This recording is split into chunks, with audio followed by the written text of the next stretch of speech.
streaming live on YouTube on Fan Run TV. Airlines have just reduced their prices even more. Book 30 days in advance and save big. Want the absolute lowest prices on your airline tickets? Then call the Low Cost Airlines Travel Hotline right now for prices so low we can't publish them anywhere.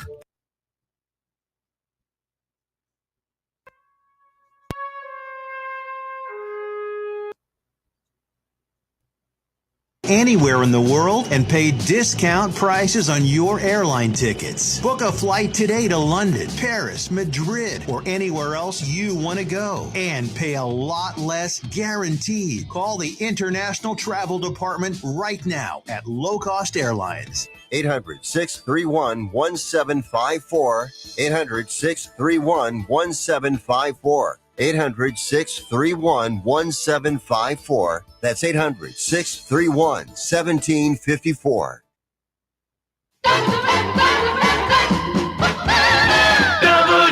WKGN 1340. Go Balls! You're tuned in to East Tennessee's premier sports radio call-in show. This is The Drive.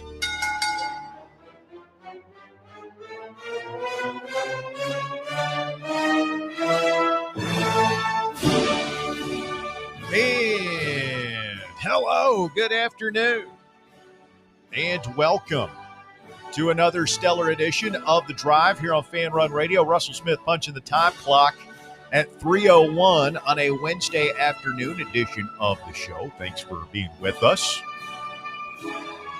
Bob Baskerville riding shotgun. Bear's riding between us in the front seat, which is a little awkward because it's not a bench seat, so he's kind of straddling. What's it supposed to mean? He's kind of straddling the console. Nah, I don't straddle the console. It's strange. I'll be laid out in the back of the truck. Well, Cooler. He can't not step all over the bin. He's just got to impose his bareness on it. Just squash the joke. Yes, like a bug into the ground. We welcome you. Another 3-hour tour starts now here on Fan Run Radio. Ryan Shumpert, Rocky Top Insider, coming up here in just a few minutes. We'll talk about the upcoming matchup with Mississippi State with him, as well as Tennessee basketball, as Ryan was at the first practice yesterday with Rick Barnes and the boys. So basketball season fast approaching. Be here before you know it. That's right.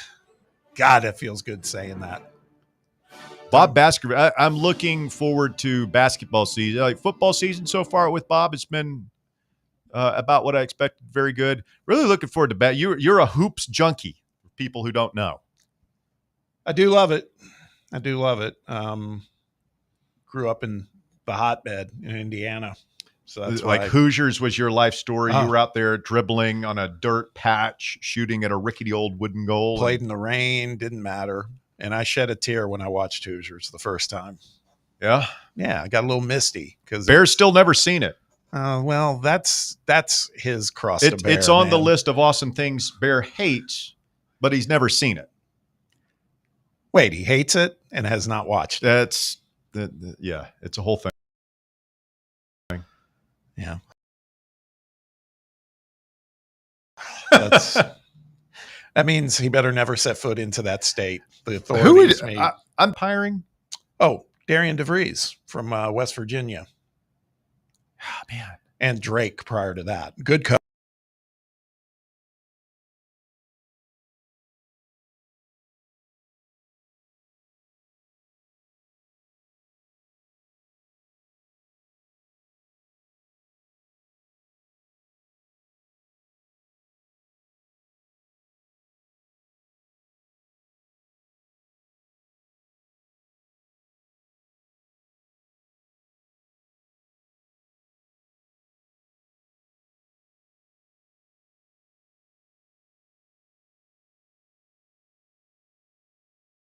Indiana. Yes. College basketball is better when they're good. Yes. I agree. Boy, they've been Their museum program. lost in the wilderness for a long time now. Yeah. Jackson Moy expected to play this week against Mississippi State per Pete Nakos. Of course, the official SEC injury reports will be released later tonight. But Pete Nakos, who clearly has good sources on the Tennessee staff, says that Jackson Moy is going to play. That's B Nakos to you, my friend. B Nakos? Remember what Big Nick called him? I hadn't right at the moment, but thank you for reminding me. Pete's a friend of the show. He's joined us. Yes. Guys, That's big, man, to get another big body in there in a game where, again, this is a Spider-Man meme game of Heupel and Levy like pointing at each other. right. They just like us. I think a lot of our fans probably think, ooh, Blake Shapen, senior quarterback, Jeff Levy, they're going to throw it all over the place. And they probably will a little bit, but they pride themselves on the run, just like we do. And if they're going to beat us, it's probably going to be with a balanced attack. I agree. So we've got to have everything. Getting Jackson Moy back in the middle of that defensive line will be critical, I think, to Tennessee's chances. Yeah, I agree, man. I think that look, I think that this is one of those games. I resign myself to the fact I think Mississippi State's going to figure out a way to score some points. We just need to accept that. We just need to score more, obviously, but score a lot. Yeah, I was thinking about that today when I was kind of looking ahead towards Rogers Keys for Friday and just what I think. I think that we're going to have to score in the 30s at the very least, maybe higher to win this game. I don't think we're going to hold them to under 20. Can we hold them to under 30? I think that's probably a reasonable goal. But I mean, I could see them scoring 24, something like that. And then you're on the road and the cowbells and who knows, it can get wild in a hurry. So we'll talk more about that with Shump coming up. The big story last night, Bob, the SEC schedule. I thought ESPN did a really good job with that. I found myself just kind of tuning in, thinking I'd watch a little bit, ended up watching the entire hour. I thought they did a good rollout. I thought the analysis was good. And I got it right. Russell's sources were right.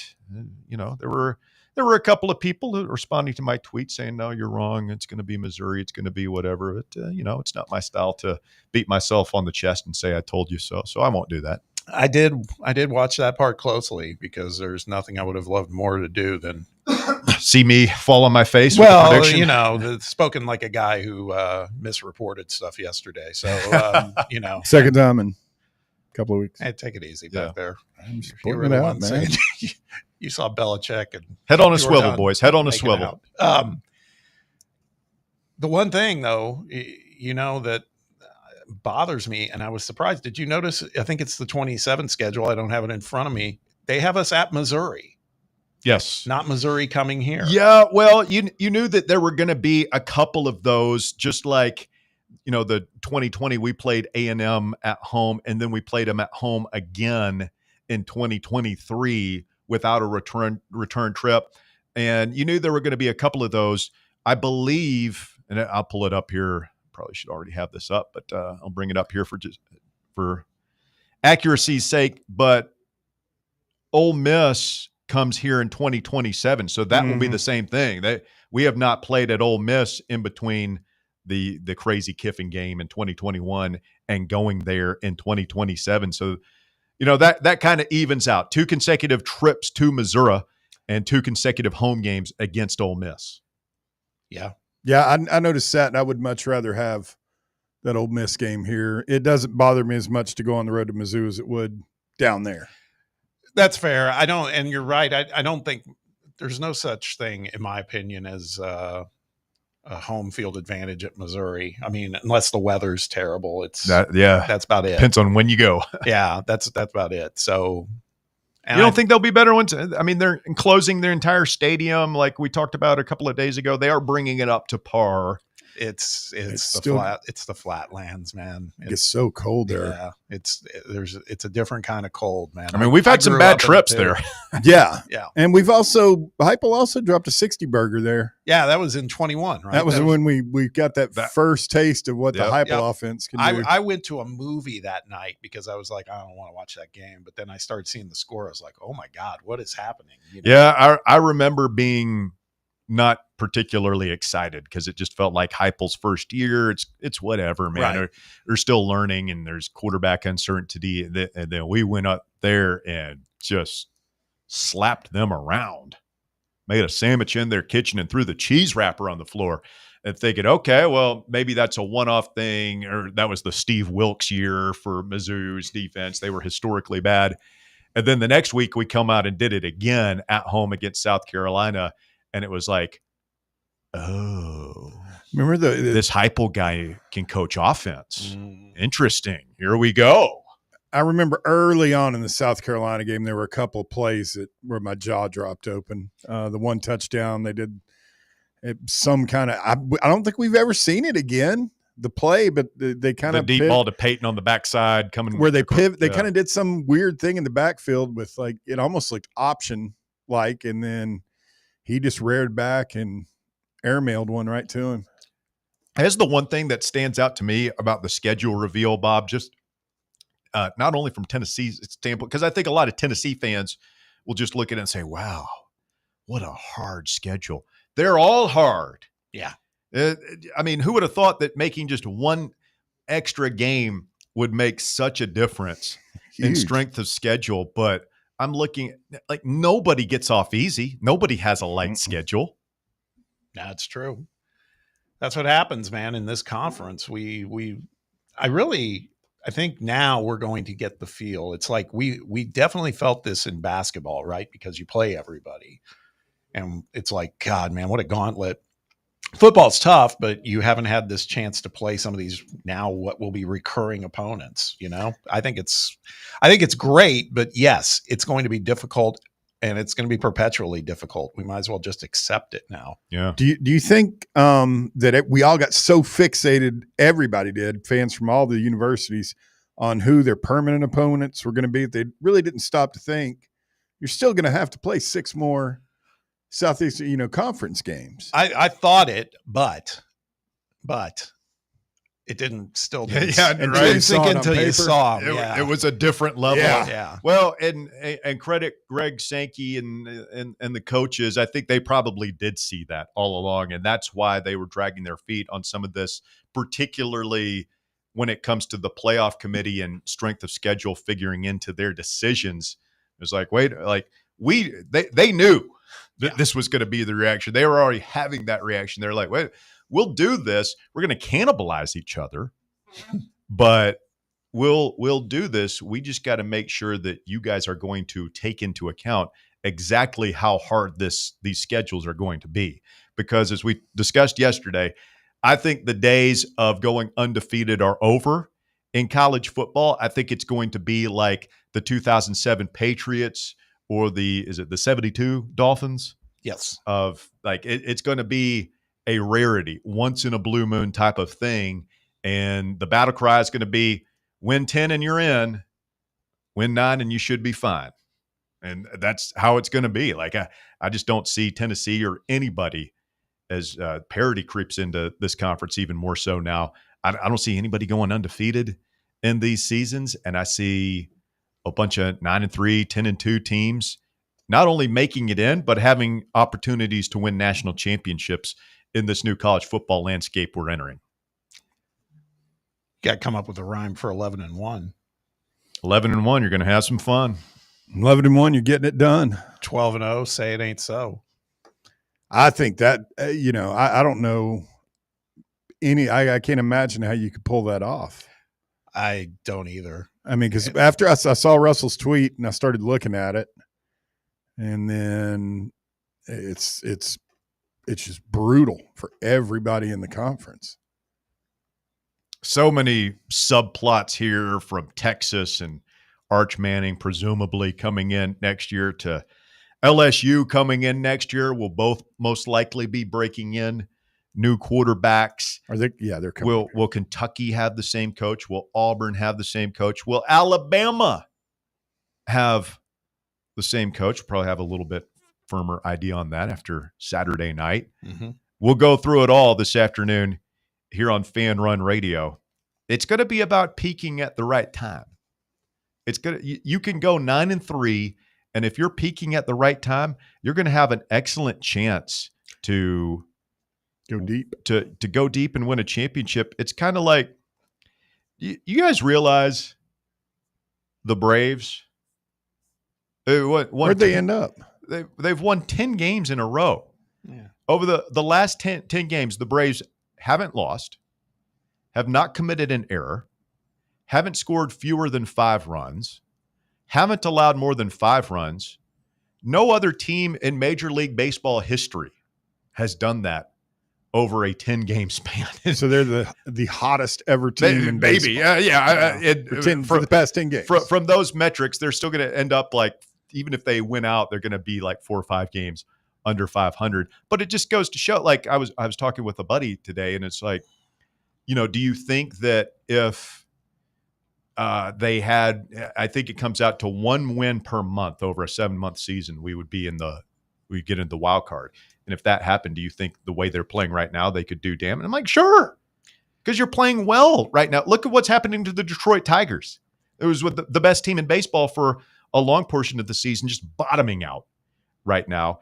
And I think that's what college football is going to be, where it's just get in, man. Yeah. Just get into the playoffs, and you're going to see a 9-3 team win a national championship probably before 2030, I would imagine. Yeah, and I mean, we've seen it before, and this was before the 12-team field.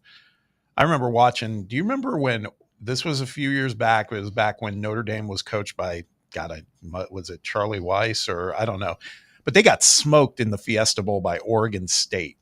I do remember that. TJ Hushmanzada and Chad Johnson, all those guys were on that Oregon State team. It was like memory on this early guy. 2000s. And they were the epitome of a team that, man, in a big field, because they had like 2 or 3 losses. They were hot. I mean, Interesting. they were, that's the one that I was like, boy, if we ever had a expanded field for college football playoffs, that's a team that could go and win the whole thing just because of how they were playing. It's, underscores what you're saying, Russ. Dennis Erickson, right? Yeah, it was Dennis Erickson. It was Dennis Erickson. Good he had pull. those guys playing. Yep. They were playing hard for him out there. Yep. I mean, how fun, that's probably the Big 12's ticket. That's probably the ACC's ticket, is to get a team like that and lucks out the right couple of guys and gets hot at the end of the year. It's going to be fun, man. We'll talk more about it. Ryan Shumpert, RockyTopInsider.com, joins the festivities next as we get this party kicked off here on Fan Run Radio.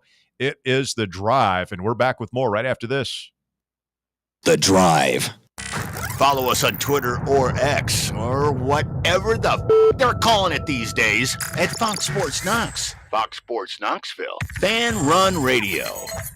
Your smile says it all, so make sure it's saying the right thing. At Knoxville Smiles, we believe healthy teeth mean happy lives. Invisalign is a clear aligner orthodontic treatment that gradually straightens teeth without the use of traditional metal braces. And now, at Knoxville Smiles, we're offering Invisalign special pricing for new patients. Call for details at 865-539-1776 or just visit us at knoxvillesmiles.com. Don't wait another day to love your smile. Smile brighter with Knoxville Smiles. Have you ever found yourself wishing your clothes looked brand new again?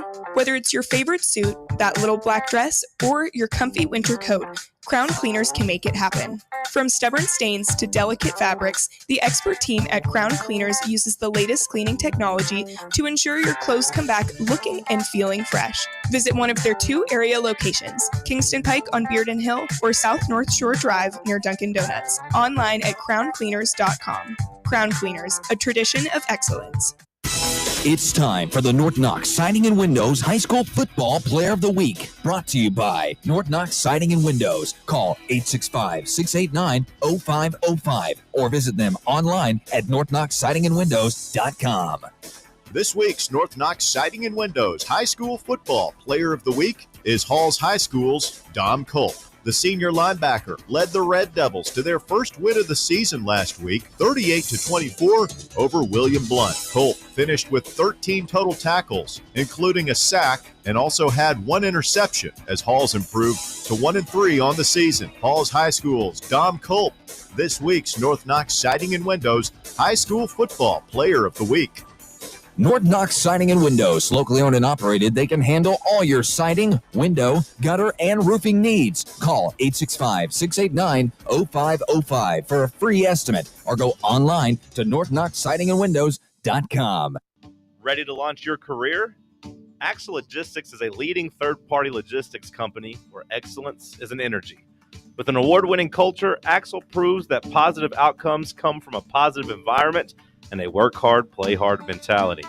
At Axle, the drive for success is infectious. And with an uncapped commission structure, hard work isn't just noticed, it's rewarded. For those with big goals and even bigger dreams, Axle Logistics is the place to start your career.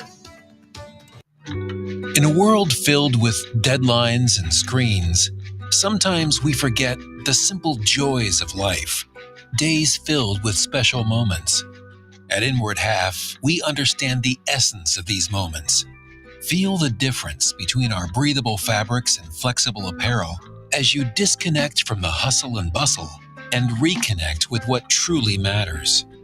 Inward Half, simple luxury for on and off the course. Yee-haw! I've been hooting and hollering ever since I started betting with the VIP Play app. VIP Play has more than 200 leagues, every bet type you can imagine, live betting and live hosts, all with 24/7 support from real live people when you need them.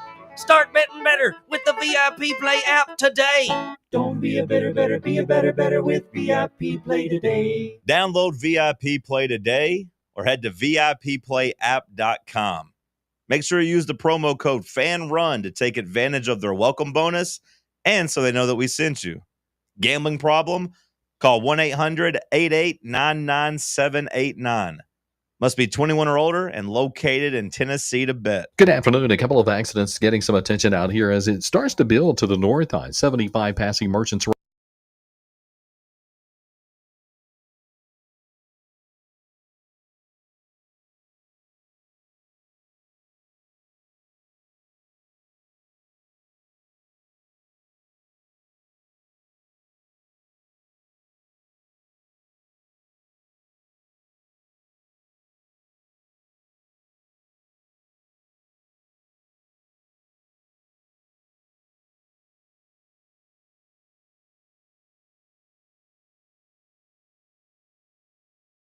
Continues Wednesday afternoon edition of the show, 105.7 FM, 1340 AM, online at fanrunradio.com and on your free Fan Run app. A variety of ways for you to experience the program. We have a podcast that you can listen to anywhere in the wide world, and it's brought to you by our friends over at Broadway Carpets, online, BroadwayCarpets.com. Ryan Shumpert, RockyTopInsider.com is on the phone. Good afternoon, Ryan.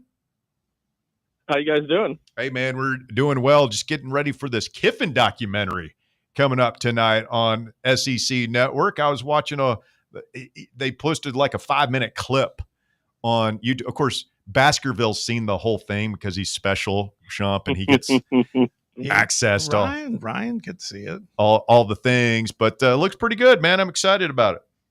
Yeah, I have not watched the whole thing, though. I guess I have had it at my disposal. But from the clips I've seen, and Ryan McGee, I think he's kind of the one running at some of the stuff that he's tweeted and the article he wrote about it. It does look really interesting. So I'll have to check it out, whether that's tonight or at some point in the near future. Shump, what do you think about it? Jackson Moy looks like he's going to give it a go this weekend, per a couple of reports on the internets. How big a boost is that for Tennessee's defensive line as they go on the road to take on a high-octane Mississippi State offense? Yeah, I think it's certainly a good step in the right direction. Look, I think a defensive tackle, the strength for Tennessee is ideally in numbers. So just getting Jackson Moy back, I don't think just radically changes anything. I don't think you're going to see the point spread change any because Jackson Moy's back, but certainly it's a big boost to get him back. And if someone were to get injured for a quarter or two drives or something like that in the game where, it wouldn't be something that's overly serious, Tennessee is going to be, I think, much better equipped to be able to handle that and work around it. So a big step in the right direction. If that Tennessee can get David Hobbs back sometime here in the next couple of weeks, I think that would be big too. And, hopefully as a lot of teams are starting to just naturally have the wear and tear and guys getting banged up of the season, Tennessee on defense should be getting some guys back and hopefully for their sake starting to find their stride a bit. Hey, Ryan, thanks for joining us, man. Quick question as far as Mississippi State going into this game, because we were talking about this in the first segment, feels pretty clear to me, and Russ agrees, that the boys are going to have to score some points, because I think Mississippi State will get some as well. But one of the things we also talked about, and I'd love for you to elaborate on it, is that they rely on the run quite a bit as well. It's not just Tennessee that does it. It's, very similar offenses from the standpoint of Lebby and Josh's background together, but they lean heavily on the run too. You think, who do you think has the better run game between these two based on what we're seeing? Yeah, I've hit on that earlier this week too, where it's what you said. I think Mississippi State, you can fall victim to what a lot of people fall victim to with Tennessee, of thinking this is an air raid, throw it around the yard, but it's the same way. They want to set the tone in the run game. And look, I give Tennessee the advantage on having the better run game. And maybe this is reading too much into it, but I just go look at the Arizona State game, where Mississippi State ran for about 60 yards in that game, really had to make things happen through the air. And then kind of alternatively, Arizona State, I think, ran for about 250 yards in that game. So I just think while Mississippi State is a lot vastly improved over last year in a harder game than we expected before the season, I just think Tennessee is a lot better on both lines of scrimmage. And I think that's where I maybe feel the most confidence in Tennessee heading into this game. Ryan Shumpert, RockyTopInsider.com with us here this afternoon. Ryan, reading from a Pete Nakos report on 3, Jackson Moy, not the only guy Tennessee is hoping to get back soon. They say Jermod McCoy, sources tell Nakos that Arkansas is being targeted as a return date for McCoy that would give him a chance to knock the rust off before Alabama. David Sanders still day-to-day there. Does that kind of jive with what you're hearing about a couple of other really good players that could make a difference for Tennessee down the stretch? Yeah, I think that is. I mean, the McCoy, Arkansas has kind of been the target date from what I've heard for a while. Target date doesn't necessarily mean he's going to be able to play that game, but that's what they're hoping for, and they're kind of setting their sights on. So, I think that one makes a lot of sense. Hobbs, I think there has been some optimism that he'd be back by this week, but it seemed like in the last couple of weeks that it was more likely that one was going to take a little bit longer than expected. So those do check out, and certainly I think McCoy, as big as Hobbs would be too, and as good as a player I think he is, McCoy's the one that just changes the dynamic. Colton Hood, I think in CBS mock draft today, projected as a first-round pick. I think even if McCoy didn't play a snap this season, as long as he worked out well in the draft process, I think he'd be a first-round pick. So I think him more than anybody, getting any of those guys back is going to be a plus for Tennessee's defense. But I think McCoy more than anybody else can really change the dynamic and give Tennessee a serious boost on defense.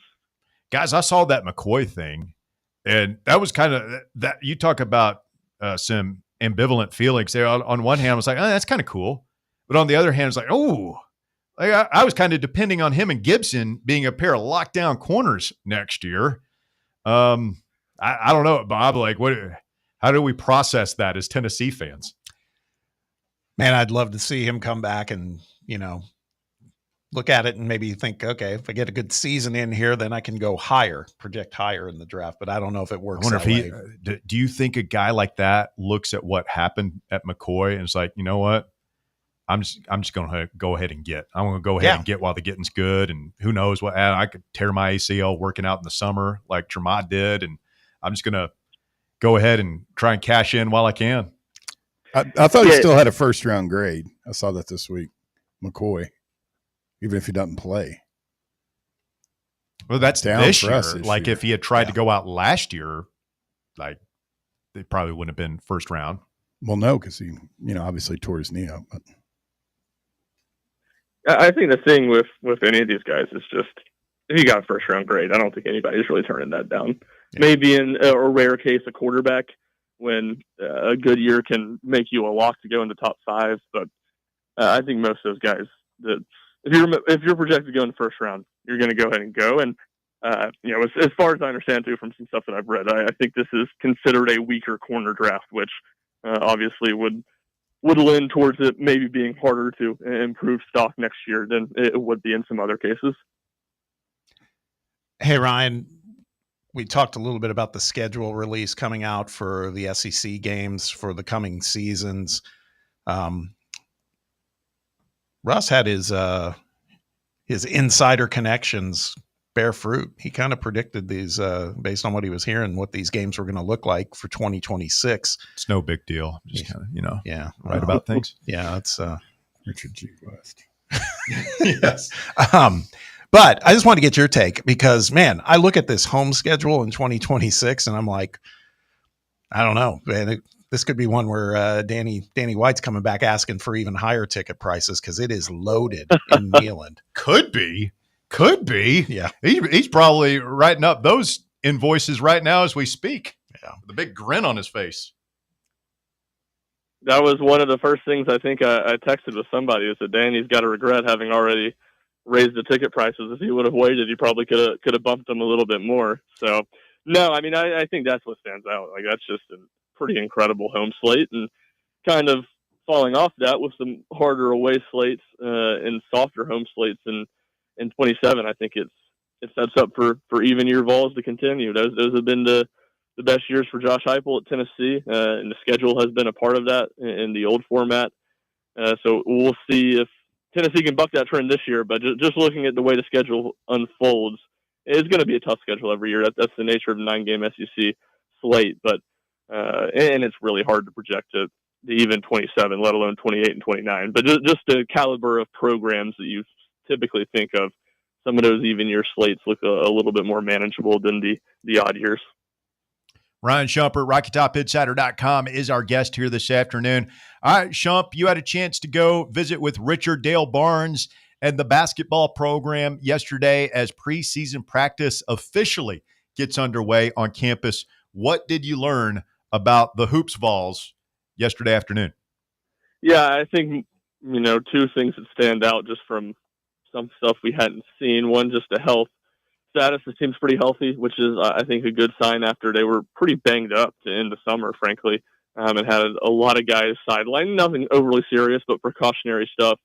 JP Estrella was pretty close to full go yesterday, and I thought he had a really nice day. I continue to be just super impressed with the improvement and growth he has made in a year where he's largely been rehabbing a foot injury that cost him the sophomore season. So that was part of it. And then obviously first chance to look at Ethan Berg and Clarence Masamba, who Masamba got to campus at the start of the semester in August, and then Berg here at the start of September after he played in the FIBA Euro Cup. So first looks at those guys, I think it's definitely still an adjustment period for Berg with some of the terminology just in Tennessee's system, but also just American basketball as a whole. I mean, Masamba comes directly from France, but he had played 2 years of high school basketball, prep high school basketball or prep school down in Florida. So I think he's a little bit more accustomed to the athleticism, the physicality, just how the game's different than it is in Europe.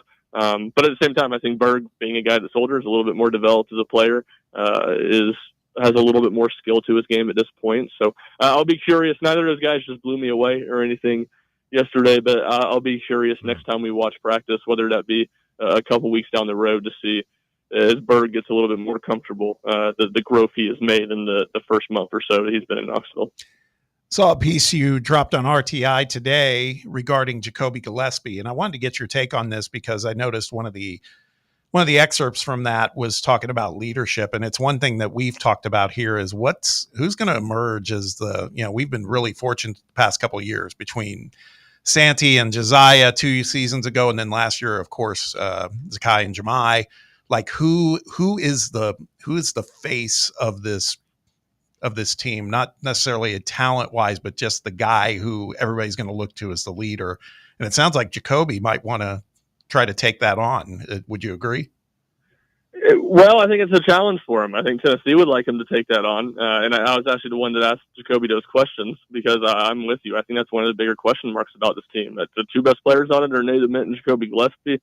Both of them are pretty soft-spoken guys, especially Jacoby, who is a senior who has played more college basketball, who of those two would be the guy that would be the more natural leader. So I know Tennessee's pushing to him on that, wanting him to get out of his comfort zone. A lot of people around the program spoke really highly of Felix Okpara and his leadership this summer, him being more vocal because he's kind of the same way, not a super vocal guy. I think Cade Phillips is a natural one who's going to be one of the main leaders on this team. But what exactly? I think everybody thinks Cade's going to have a big role in this team, but I don't know if he's going to be a starter. I don't know if he's going to be playing 30 minutes a game. You need to find a balance. It doesn't have to always be your best player. It wasn't Dalton Connect 2 years ago, but you need your better players, the guys that are out there 30 minutes a night, every night. You need a couple of those guys to step up and be the leaders of the team. And to me, that is still a question that Tennessee's working through. And I'm not sure, that's just leadership as a whole. You don't know in the offseason. Everybody's got great leadership in June when you're working out and practicing. You don't find out what you have in leadership until you're in tough games in the season, and particularly in SEC play when you almost certainly are going to have a couple game rough stretch and struggle. That's when you find out what you have from a leadership standpoint. And that's, to me, is going to be something that I'm monitoring and curious about this team all season. Hey, Ryan, hoops recruiting question here for you. I saw you had a story about Bo Ogden on RTI, and it seems to me like Tennessee is recruiting way more high school kids right now than they have been the past 2 years. Interested your thoughts on that. And then with Ogden, of course, for folks who don't remember, he is Chris Ogden's son, who was on Tennessee's staff with Barnes. He's now back at Texas as Sean Miller's chief of staff down there. Is this just a pipe dream, right? That kid's going to go play for his dad, right? Yeah, that's where I lean. I mean, talking to him, he was insistent to me that, he's not just going to go to Texas because of his dad, that he is legit considering other options. And if it is going to be anybody else, I think it's going to be Tennessee. Look, Rick Barnes has known him his whole life. He called Rick Barnes a grandfather figure. Steve McClain, who's on Tennessee's staff now, was his lead recruiter at Texas before the Rodney Terry staff got fired. So the connections are super, super strong at Tennessee. But to me, it's very much a see it to believe it. He's not just going to go stay at home and play for his dad at Texas, at the school his dad was, an all Big 12 player at and had a really nice career. So that specifically on Ogden as a whole, yeah, it does feel like they're casting a much wider net than they have in the past. I don't know if that necessarily means they're going to go out and get more guys, or it's necessarily a change of philosophy as opposed to recruiting in the portal. I don't really believe that from some conversations I've had, but I think they're casting a wide net in some aspect of it, which, I don't know necessarily how much that applies to what's going on in the fall, because most of these guys are top 100 recruits. But with the 15 scholarships now, and which I think some of this is still up in the air with how the payroll is going to work and the house settlement and all that, there's going to be a need to try to get some developmental guys that'll come in and play for not a whole lot of money. So I think because of that, again, I don't know how much of an apples-to-apples comparison that is, because most of these guys Tennessee's hosting this fall are big-time recruits, and I'm not sure you can necessarily get them, and they necessarily fit the mold there. But I do think just on a yearly basis, you will probably see more prep guys come into most programs as Tennessee and others in the SEC and across Power 5 basketball search for low-cost developmental pieces that can provide depth, provide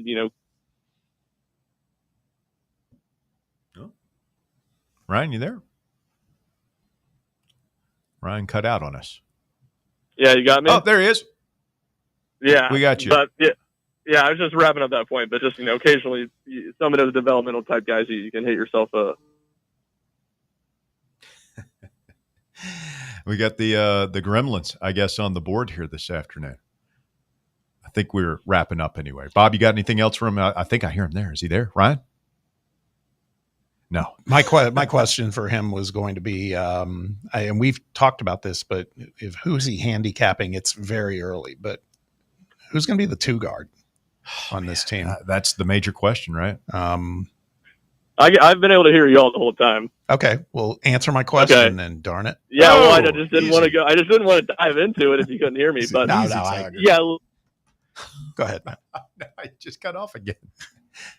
Cut off just in time. He's there. I thought I heard him. Hey, Ryan, you're going in and out, buddy. We'll try this again another time. Appreciate you, man. We got to run.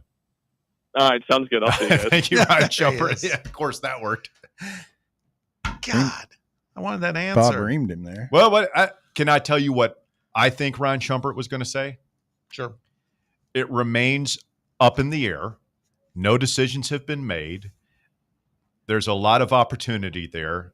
I think you start with Amari Abram, the transfer from Louisiana Tech. He is the senior player in the mix there. Right. I think that Ethan Berg is brought in for precisely this reason. I think that you don't forget about Bishop Boswell in this equation, who Justin Gainey and Rick Barnes love for his defensive tenacity. And I think the wild card, there are 2 wild cards. I think wild card 1 is Clarence Masamba, who might require a red shirt and be more of a developmental guy, unless he isn't. And then the other wild card would be Nate Ament, who they say can play all over the place. And I think that's part of we talked about Cade Phillips at the 3 experiment. Then all of a sudden, Ament playing the 2 guard, and then you have one of the tallest lineups in college basketball. Well, and it was a question I actually asked Barnes when I had him on in the summer, because there's been some chatter of, in their summer workouts, putting Ament at the 2 and kind of running that, similar to what we saw Michigan do this past season with Danny Wolf and Vlad Golden, where they had the 2 bigs kind of doing a pick and roll type thing, and then a lob. And, he's saying Ament could matchup nightmare, man. Yeah. Ament could do that with Felix, So I agree with you on Amari Abram. I think he fits the Barnes profile too, of having somebody who's got he's got tread on the tires, but he's also used the tires. He's got experience, and, he's, according to Shump's notes, now that I'm looking at him, it sounds like he had a good opening day yesterday too. So I could see someone like him being melded in with all those other younger guys. Did I can't remember him ever being this effusive with praise for a new kid like he is with Nate. It's true this year. So I mean, he didn't talk this way about Connect. He didn't talk this way about Kennedy. I just got a text from Ryan. Maybe we'll start doing our interviews that way with him. We'll just ask questions and he texts us back. Okay. Yeah, that works. He said Amari Abram is the favorite in his mind, but he wouldn't rule out Ethan Berg either. Yeah, I think there's a lot of opportunity. The other takeaway I had, just in regards to the basketball conversation, we'll get back to football in just a minute, I promise. But the whole recruiting more high school kids, and I just wonder if Rick Barnes doesn't look at what happened in the portal this offseason. And, we got a good portal haul, but how many guys did we think we were going to get, and then they ended up going elsewhere? And the thing we kept hearing was, well, Tennessee wasn't going to match. They weren't going to match. Louisville came in and just put an offer in front of Isaac McNeely that Tennessee just wasn't going to match. Yeah. The Duke Miles kid who ended up at Vanderbilt, right, of all places, I believe. Elijah Freeman. Rodney Rice. Mm-hmm. Yeah, the biggest one. Yeah. So I just wonder if maybe Barnes is looking at it and saying, you know what, the portal, we've made hay there, but man, it's getting expensive. Yeah, and maybe we're just going to invest in 1 or 2 guys in the portal. We're just really target if we can get a Connect, if we can get a Chaz Lanier, but we need to get more high school guys in this program. Yes, I don't disagree. However, what I would say is, what I've also heard is, there's a facet of the portal that Barnes likes, because it's more now. Now you got to come up with the money, because it sounds like that's becoming more and more of an arms race, and we got to be able to compete. But I think Barnes likes the idea too of, it's like they come to you. They come to you now more than you go out and have to recruit all the high school kids. Doesn't mean he won't. That was an old attorney ad here in town. We come to you. Yeah. Well, I mean, that's exactly what Patino is. Patino's throwing it out the window entirely. He's like, I'm not going after high school guys anymore. Yeah, but do you think this is Barnes also? I think he said in the past a good mix of, top end high school talent mixed in with portal guys. Yeah. I mean, I think that's what we're seeing here. So I think definitely more of the same. I just will be interested, because it is true. I mean, it's nice to have that approach of, hey, they come to you, but they also came and left because we didn't match the offers. So, and it's different with getting transfers, because a lot of these guys, when you see them play in college, it's a little easier to see how they can translate to joining your team, compared Yes. to going out and getting high school kids who you're banking solely on talent. And that's a lot harder to evaluate than guys who have been in a college system who Barnes is really tight with those coaches anyway. So he gets those types of scoops. You don't really get that with high school players. Yeah. Still think you want to be old. Yeah. You look at Florida and Houston last year, Auburn. Still think you want a bunch of dudes who are 22, 23 years old if you can find them. I mean, look what Florida did again in the offseason to rebuild. Xavier Lee, Boogie Fland, just dudes, man, and they've got a little bit of experience under the belt too. Quick timeout. You're listening to The Drive on Fan Run Radio. Back to wrap up hour number 1 of the show right after this. The Drive. You're locked onto Fan Run Radio, 105.7 FM, 1340 AM, and online at fanrunradio.com. The Vols are headed to Starkville, and The Drive is headed back to the Casual Pint North Shore. Join Fan Run Radio for another Football Friday live broadcast of The Drive at the Casual Pint North Shore this Friday from 3 to 6. We'll have cold drinks, hot eats, and the best sports convo around as we get ready for the Vols in Mississippi State. It's The Drive, live this Friday at the Casual Pint North Shore, 2045 Thunderhead Road in the Blue Building next to Soccer Taco. Citizens National Bank. We believe a good game plan is essential for success.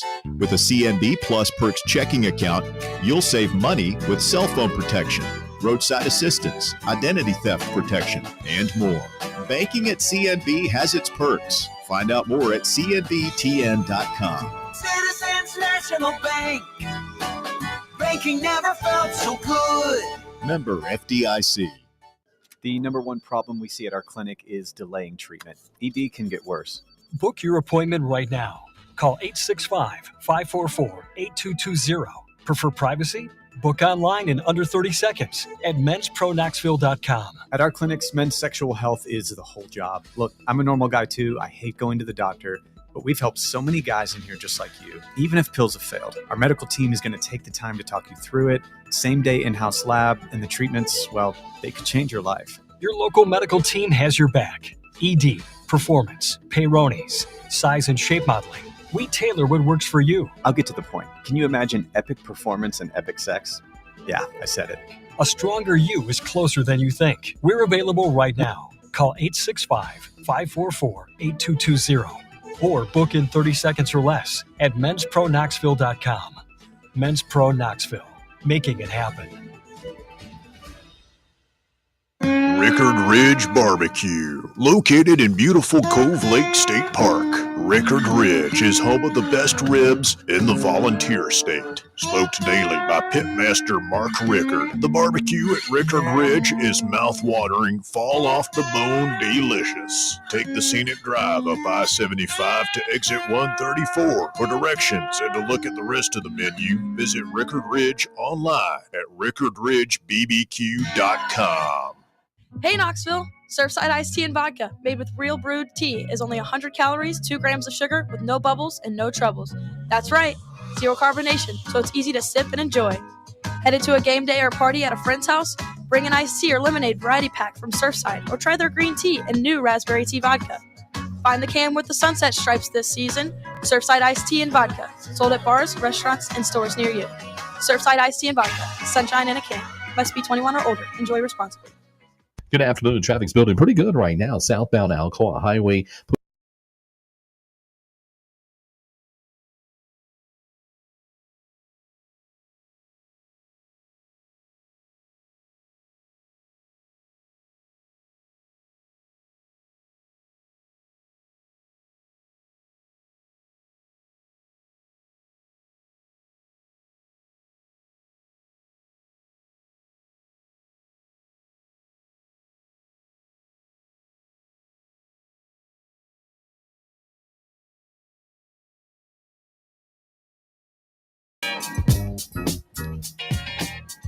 Fan Run Radio, The Drive continues.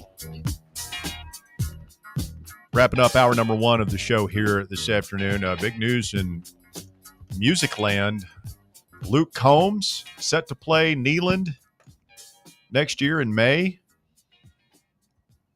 I wonder how they pick and choose which acts they let go into that stadium. Because you would think, because it's one of the biggest stadiums in the country, and you would think that other bands would want to try and fill that place up. Well, hasn't it always been like they only let guys from the area play in there? Michael Jackson played there. That's right. Michael Jackson was standing, but since then, yeah, I think it's been local guys. And Garth Brooks hitting from here. It's from Oklahoma. Well, yeah, I think it's at this point it's just going to be massive country acts are the only ones that make sense to play the biggest there. one out there right now, Yeah. so that makes sense. It's going to be a heck of an event. I just want, if they do it sometimes, I wonder why they never try and get on, like, say, the Stones tour, a rock band that could fill the place up. I promise you, those country bands fill that place up. I mean, what rock? Like who does rock music anymore, man? I mean, I like rock and roll as much as the next guy, but like who's going to fill up Neyland Stadium in the rock game? What act would fill Neyland Stadium up in the rock game? It would have to be like a monumental headliner, right? Yeah. I mean, it'd have to be one of the biggies, one of the heavyweights. I mean, who else besides Oasis can fill a stadium for a rock and roll show? I mean, the Stones still can. Stones would, yeah. They can. U2. You wheel those guys I don't out there? know. You think I don't know if even U2 could sell out Neyland. I mean, yeah. None of those bands are going to come here. Like you're just going to go to Nashville. Probably, yeah. Unless it's Oasis. They like playing older stadiums. Combs played Penn State's Beaver Stadium recently, so I guess that's comparable. So that'll be a bunch of cowboy hats and Neyland on that one. Bunch of cowboy boots. Folks, local boot and hat stores are rubbing their hands together and like, all right, we're going to sell some boots and hats. I always had a Luke Combs doppelganger was an old fan run guy, Charlie Collier. Looks like Luke Combs. Yeah, I'll be. This is what a dork I am. Like if Luke Combs walked in here right now, I would not recognize him. God, man, I'm so old. It's just a number, Russ. Yep. Gotta get out there. Are you a big Combs guy? No. A couple songs on your no playlist? I pulled it out last. We should do it this year for the Oklahoma game. That song from I believe it was Luke. Ain't No Love in Oklahoma. Oh yeah, it's a great song. It's a fantastic song. Luke Combs has a lot of really good songs. I'm a big fan. I'll probably be going to that concert if I can. Wow. I'm an Okie from Muskogee guy myself. That's Oklahoma. Is Muskogee Oklahoma? Am I? Yeah. You're no. I can't remember in the song. We don't smoke marijuana in Muskogee. We don't get no highs on LSD. So if Luke Combs walked in here, obviously, I guess Bob and Walker would you recognize him, Russ? Honestly, I mean, I wouldn't. I'd be like, hey, who's the new intern? You wouldn't recognize him. It's a new intern. That's insane. I mean, Luke Combs is like everywhere. There's an echo in here. 865-966-3435. Your number if you want to get on the show here. Call or text the drive. 865-966-3435. Didn't he do the Tracy Chapman song? He did it like at the Grammys or something. Talking about a revolution? He did. No, Fast Car. Fast Car. Yeah, that's his big. That's probably his biggest song. But he did. It's not his. He though. did the duet what I with mean. her live, and he was saying that was like With Tracy Chapman? Yep. Mhm. Yeah, she came out. Yeah. Good for her. Good for I him. mean, why would she not have made her a lot of money? Can I tell you? You want to hear something that's on the list of awesome things Russell hates? Please. Can't stand Fast Car. It got overplayed. That Never. one got. I'm talking about the no. original version. Step back. Don't tell him to step back. Overplayed. I've used that here. excuse for half the stuff on my thing, and you completely ignore that on my list. It's overplayed. There's a lot of stuff on my list. I'm not whining about the list. I'm telling you it'll go on the list. I could not tell you the last time I heard the Tracy Chapman version of that song. Same. In the early 90s, it was ubiquitous. And while we're at it, my favorite Tracy Chapman song, I know everybody's wondering. She did Give Me One Reason, didn't she, Bear? Yeah. That's fantastic. Yeah, that Not was her familiar biggest with that hit. one. Probably. You're not I like to talk about a revolution. Poor people gonna rise up. Get there, sure. Run, run, run, run, run, run, run, run. Run, run, run, run, run, run, run. She's got her place. She's got her place in music history. Absolutely. Speaking of her, I saw a picture of the Indigo Girls. Yeah. They're still a thing, apparently. Are they still doing Lilith Fair? You ever go to that one, Bear? I worked it.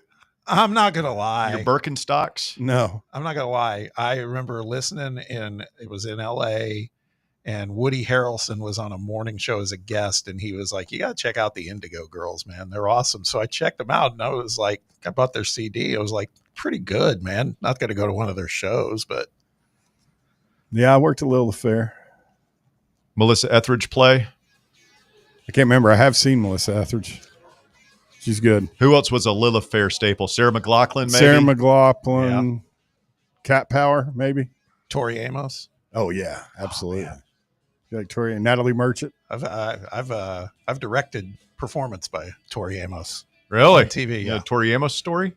I got a Tori Amos story for you. She was nice. She just... If we're particularly bored, I'll tell you on the other side. She works the piano like nothing else. Hour number 2 of The Drive coming up. Stay with us.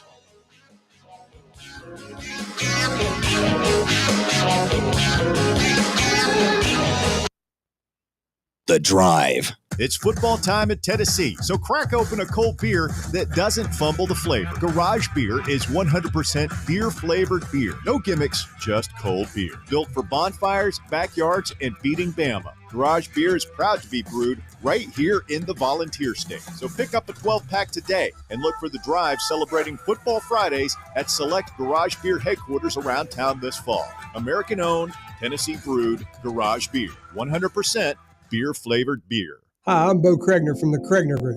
Are you looking to buy or sell a home? Whether you're upgrading, downsizing, or just need a change, it's never been more important to have experienced, trustworthy representation in the real estate process. So if you have any real estate questions, I'd love the opportunity to earn your trust. Call me anytime for a free chat, 865-742-1035, or find me online at bonowshouses.com. The Kregner Group, real estate the right way. Hey, Vols fans, Cody Brown here. I grew up right here in Tennessee and know what it means when someone says, I've got your back. That's why you can trust Farm Bureau Insurance of Tennessee. Whether it's your home, your vehicle, your family's future, or the business you built from the ground up, we will show up for all of your insurance needs. We are Tennesseans who understand what matters, which is doing right by you. Insurance is not all about just paperwork and policies, but it's about the people we insure every day. So if you want insurance that hits home, give me a call at 865-992-3871. Go Vols. Barley's has live music on weekends, general team trivia on Wednesday nights at 8 p.m., and now live sports trivia courtesy of the Knoxville Trivia Guys every Thursday night upstairs. The game starts at 7 p.m. and is free to play for everyone, so head on down to the Old City and show off your sports knowledge and win gift cards to Barley's. Use those gift cards to buy some delicious food and drinks, and you can take it all in with their wide selection of TVs and indoor projectors. Barley's Tap Room and Pizzeria. Got a flat tire? Strange noise under the hood? Don't stress. Roll into Matlock Tire and Auto Service. From oil changes and brake repairs to brand new tires, Matlock's certified techs do it all. Fast, friendly, and fair priced, Matlock is the home of the price match guarantee. Bring in any competitor's ad, and Matlock will match the exact same tire for the exact same price. Matlock Tire and Auto Service. 5 locations in East Tennessee. Visit MatlockTireService.com to find the location nearest you and schedule your appointment. Vol fans, reimagine your home at Broadway Carpets and Flooring for any remodeling or building needs. With a variety of carpets, rugs, hardwood, vinyl, and stone, Broadway has all the flooring and installation options you're looking for, including pet-resistant products like Pet Perfect Carpet from Shaw Floors. Visit their showroom in downtown Knoxville or the location in West Knoxville located on Kingston Pike near Pellissippi Parkway today. You're listening to FM 105.7 and AM 1340, WKGN Knoxville, and W289CU Knoxville, Fan Run Radio. Attention service members and veterans. Introducing the Griffin Law Firm, your trusted ally in military legal matters. From court-martials to benefit claims, at Griffin Law, your mission is their mission. Here's VFL Marshall Griffin. As a veteran and retired military attorney, I've successfully defended lifelong benefits and helped preserve professional futures. So I know that when you hire a military justice lawyer, you maximize your chance to get relief. With my unique experience, I can advocate for you because there's no military matter that's too big or too small. Let us help you make these critical decisions that could affect the rest of your life. Remain silent. Request counsel. Call Griffin Law. For a free consultation, call 888-707-4282. That's 888-707-4282. Or just visit griffinlawdefense.com. It's time for the Drive's Top 4 at 4. Hour number 2 of the Drive underway. Fan Run Radio. The Top 4 at 4 is brought to you by the Casual Pint North Shore, where we will be Friday for a big Football Friday live show heading into the weekend. Make plans to come out, see us now. Pick up one of the Keg of Glory voluntary reaction T-shirts we'll have for you. It's Friday from 3 to 6. Walker Smith, what do you got? Thank you. At number 1, Tennessee D lineman Jackson Moy is expected to be available this weekend against Mississippi State, barring a setback, sources tell. The 6'2", 307-pound D lineman has been sidelined since the season opener. How many snap days? We say he's coming back, but he's obviously he's not. I would be stunned if he came back and got like 50-plus snaps. No, I think ideally you have Bailey and Eason starting, and now you've got Moy and ideally Hobbs in the rotation. Like if you can just split up the snaps equally between those four, I'll roll with that right now. I'd still bet we say Nathan Richardson and that's not his name, is it? Nathan Robinson and Ethan Utley a lot Saturday as well, but Moy's a big one, man. I mean, like we were counting on him to be a starter, and we just haven't had him. Do we beat Georgia if we have Jackson Moy healthy? Good. I mean, I think it's up there. The other question I have is like, is he going to be in some sort of a cage or something? Because like what I don't want to have happen is two plays. What happened against Syracuse? He gets hurt again, and he's on the shelf for a lot longer, and it's I kind of like what they're doing with Hobbs, where it's, man, he's just not ready. We got an off week next week. That's 2 more weeks. Like 100% sure he's ready to go, and no risk of any kind of re-injuring the whatever's going on. We need him, man. This is gonna be a big game. Do you guys get the sense that people are kind of sleepwalking a little bit here in town, just taking Mississippi State for granted? No, I'm not. No, not at all. I think that's something that Mississippi State people are trying to push. I think all our fans are well aware of what faces us this weekend. Do not think it's easy to walk into Starkville and get a win. I've tried already this year. It's not easy. Speak from experience, huh? It's very recent experience. At number 2, former Tennessee defensive back Jordan Matthews apparently didn't just transfer to Vanderbilt. He also transferred to, quote, the winning side for the longtime Tennessee Vanderbilt football series. He said, quote, I embrace the fact that I'm on the other side of it and now the winning side of it, Matthews said. Quote, it's actually been pretty cool. Was he high? Does he just not understand how numbers work? I'm not a grass expert. That's nonsensical. Is he playing for them? Apparently. Yeah. I would think so. I wouldn't think it'd be. That's one of the more disappointing recruits in recent history. Jordan Matthews? Yeah, I remember we thought he was going to be, finally he's probably the highest rated cornerback that we've signed in the Heupel era. And true. he did nothing. Yeah, it was definitely disappointing. And I bet it sounds like he's not really, he holds a grudge over how things went here as much as we are disappointed in him as a recruit. Yeah, I wasn't wrong. If they would have to go on a 48 season winning streak just to get it to 500. 48 games under 500 against us. 48 games head to head. Yeah. Yeah. Poor guy. Just 48 Somebody years. stuck a microphone in his face. He's trying to be nice. He said the wrong thing, and now he's got Vol Nation just blowing him up. Yeah, at his front door. That's a tough one online. Tough look, especially if depending on how that game goes later this year. Bold strategy, Cotton. At number 3, Trinidad Chambliss will start at quarterback again for Ole Miss in Saturday's showdown against LSU. It will be the third straight start for Chambliss, who has replaced the injured Austin Simmons as Ole Miss's starter. I think even if the kid hadn't gotten hurt, Bob, I know me and you did kind of talked about it a little bit, that Trinidad, regardless of if that guy had gotten hurt, I thought he should be the starter. What about Tobago? He looks good. Thank you. Those are ones you just move on from. Mm-hmm. You don't even acknowledge them there.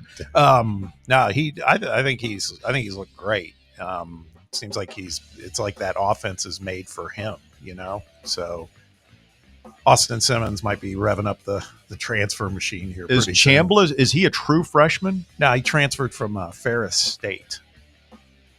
Which is alma mater? Oh, I was going to ask Walker. Yep. Butch Jones is ass. Do you know that's where Butch Jones played football for like a year? No, where? Sort of. Sorry, I would. Ferris State. Ferris. Where is that? It's in Michigan. Huh. It's a D2 or D3 school. I'm not sure which, but Someone's got to play football for Ferris. Is he a redshirt freshman? I don't know. Awful big ass to step in against LSU. Yeah. I mean, he started what? One thing against Tulane. Yeah, This is Tulane's- different. This is different Louisiana school coming in. Yeah, I mean Tulane's good though. They're good. This is a different caliber of defensive line athlete and defensive back that he's going to be playing against Saturday. Sure. That's a good one, man. I hate that that's going on. I guess we'll be able to watch the first hour or so of that. By the way, listener watch party down at Barley's in the Old City. If you want to come hang with the Fan Run crew, we'll be kicking it Saturday afternoon. There's a lot of weird time games, right? I think what I saw, Penn State and Oregon's going on at the same time as Alabama, Georgia. It's a fun weekend. Yeah. Big college football ratings coming in Saturday night. Yeah, absolutely. And at number 4, Sister Jean is officially retiring. The 106-year-old Catholic nun, a campus minister and official chaplain of Loyola Chicago Ramblers men's basketball team, is stepping away from her duties due to health concerns. Those health concerns are Being she's 106 years old. Yeah. I imagine there's some complications being that old. She's been in a wheelchair for 10 years. I mean, old Cody McClure almost put her in the grave. No way. It's a absolutely abhorrent thing Cody did back in the day. Just Now, almost wait a got minute. almost got Fan Run Radio canceled. He everybody completely stopped reading the tweet. Everyone was the qualifier in that. I think he's very misunderstood on that whole deal. You weren't here for this, I have no Walker. idea what but- we're talking yeah, about. well, you can Google it. I can ask Cody. It was national news. Fairly certain he never deleted the tweet. I'll have to ask him. I saw it from afar. There's a handful of times over the years Fan Run Radio has made national news. That was one of the first. It was not national news. Nate got like 30,000 plus emails, like real emails. It was rough. They were trying to cancel Fan Run, man. I mean, like for an entire week. Just People like you calling. couldn't, like the phones were ringing off the hook with people wanting poor Cody's head. And Cody was right. Like the things that people, because I saw some of the stuff that people sent him, the stuff that people said to him was 1,000 times worse than the The way it offending usually tweet. works. Bob, you're a big TV guy. Did you watch Jimmy Kimmel's return to the airwaves last night? Well, you couldn't watch it here in town because it was preempted since it's a Next Star station. So I did watch the monologue. So they're just banning Kim. Well, they can, and they can only do it for a certain amount of time. You only preemptions in your affiliation agreements. You only have a certain number of preemptions you can do. So they're not going to be able to do that just perpetually. Huh. So they're going to figure that out. But yeah, I did watch it this morning on YouTube. They had the whole monologue on YouTube. So I watched that. I didn't watch the whole show. He was emotional, man. He was emotional. Like choked up. Yeah. And, and it was interesting. I don't think he spoke out. He spoke out more about the FCC than anything else. Yeah. Like, without getting too far into it, like, I think what he said was stupid, but like, I think most of us who work in broadcasting, like the whole, like, government can get you kicked off the air thing is a slippery slope that's not going to be good for anybody if we continue to go down this road. So I'm glad he cut back. Like, I was watching, I don't watch any of the late night shows anymore. And we've talked about how that's just a dying thing. Yeah. But like, I was surprised because that's the first time I've ever watched Jimmy Kimmel, and I just like, what's the buzz about? I was watching it this morning online. And like, I couldn't believe how much he just starts talking about politics and taking shots at people and everything. And the thing that stood out to me is like, maybe this is why part of the reason why late night talk shows are dying, in my opinion, is like, it's not funny. Like Johnny Carson, David Letterman never, they would take a glancing political joke here or there. But like, I don't find it funny to just be talking politics for like 5 minutes out of your 10-minute nightly monologue. No, I agree with that. Carson took some significant shots at Nixon back in the day. I've seen those, but to your point, it's not night in, night out. He would have gotten murdered in this era if he had said, if that was playing in this era. But TV was such a bigger deal back then. Now, I mean, yeah, that was in front of like 20 million viewers versus like Kimmel show averages about 1 million viewers. Well, you'd been fired immediately back in the day. Yeah. For going that as far as some of these guys go. Nixon try to get him pulled off the air. Oh, damn Carson. Yeah, perhaps. He was on, I'm sure he was on his list. Yeah. Somebody got to do something about this guy. I'm not a crook. Yeah. All right. Well, I'm sure that would draw a big number. Hoping to draw a big number of Fan Run listeners out at the live show this football Friday. We'll be at the Casual Pint North Shore Drive. It's Thunderhead Road over there near Town Center and everything, just off Pellissippi. The Blue Building right next to Soccer Taco. That's where we're going to be. Yes, we will have some of the Voluntary Reaction Keg of Glory t-shirts for a giveaway while supplies last. Come on out, grab one of those, and hoist a cold beer with us out there on the patio. We're going to have a good time. We drank beer. I liked beer. Still like beer. And wait, we can have beer at these things? Yeah. You didn't know? As much as you want, Bob. What do you think I've been doing over there all this time? It's not water. We drank beer. I liked beer. Still like beer. They have beer at the Casual Pint. I know that. I'm not sure if you're aware of this, but they have good, and Oktoberfest has started. So a lot of people love the Oktoberfest different beers they have, and we'll have some of those. We'll sample some of those for you with you. So in, yes. Yeah, man. And they got good food over there, good pizzas, the pretzels and beer cheese. I remember were a big hit last time. So looking forward to some of that. Speaking of beer, did you see where the beer barrel is on display now in the Founders Suites at Neyland Stadium? Oh, yeah. Yeah, I didn't know that's where it ended up because I had heard that it surfaced. Somebody on Twitter had tweeted where it has been. I guess they moved it the past few days back up to the Founders Suite. So does that mean if they're showing it in public, sounds like they want to promote it a little more? Yeah, I don't know. I think as far as whether or not it comes back as a trophy for the winner of the Kentucky game, ball's kind of in Kentucky's court. I think Tennessee would definitely be down from everything I've heard. And it's just, this is before your time, Walker, but it was the late 90s, and there was a drunken driving incident in which 3 Kentucky students were killed. And so they, for lack of a better term, canceled the beer barrel. Yeah. And it just went away. And that was in the middle of our 30-year streak against them. So we just had it. And the other thing I've heard is that Mitch Barnhart, who was ironically in Tennessee's athletics department at the time of the crash and the cancellation of the series, he's now Kentucky's athletics director, has been there forever. There is a school of thought. It's like once Mitch retires, then maybe the next guy could bring it back. We'll just have to see but So I think Barnhart's just been adamant about it, not wanting to bring it back, or that's what I've heard, is that it's just a no-go as long as he's in charge there. Look, I get it. Like what happened in the early 90s with the barrel, like that was absolutely tragic, and it's really sucks that the barrel had to go away because of it. Because trophies in college football make rivalries so cool. Like you think of like all of the really awesome rivalries, like the ones that have names, they have trophies. It's really cool. And if Kentucky wants to keep that annual rivalry against us, and the SEC wants to keep that annually rivalry against us, like it seems like it's stupid, but having a trophy matters. Like it's a big thing for the pomp and circumstance of college football. Like we're all about tradition in college football. The trophies are. Just drop the beer. That's a solution. Yeah, it's call battle, a barrel. Battle for the barrel. You don't think Kentucky fans, they've beaten us, 3 times since then now?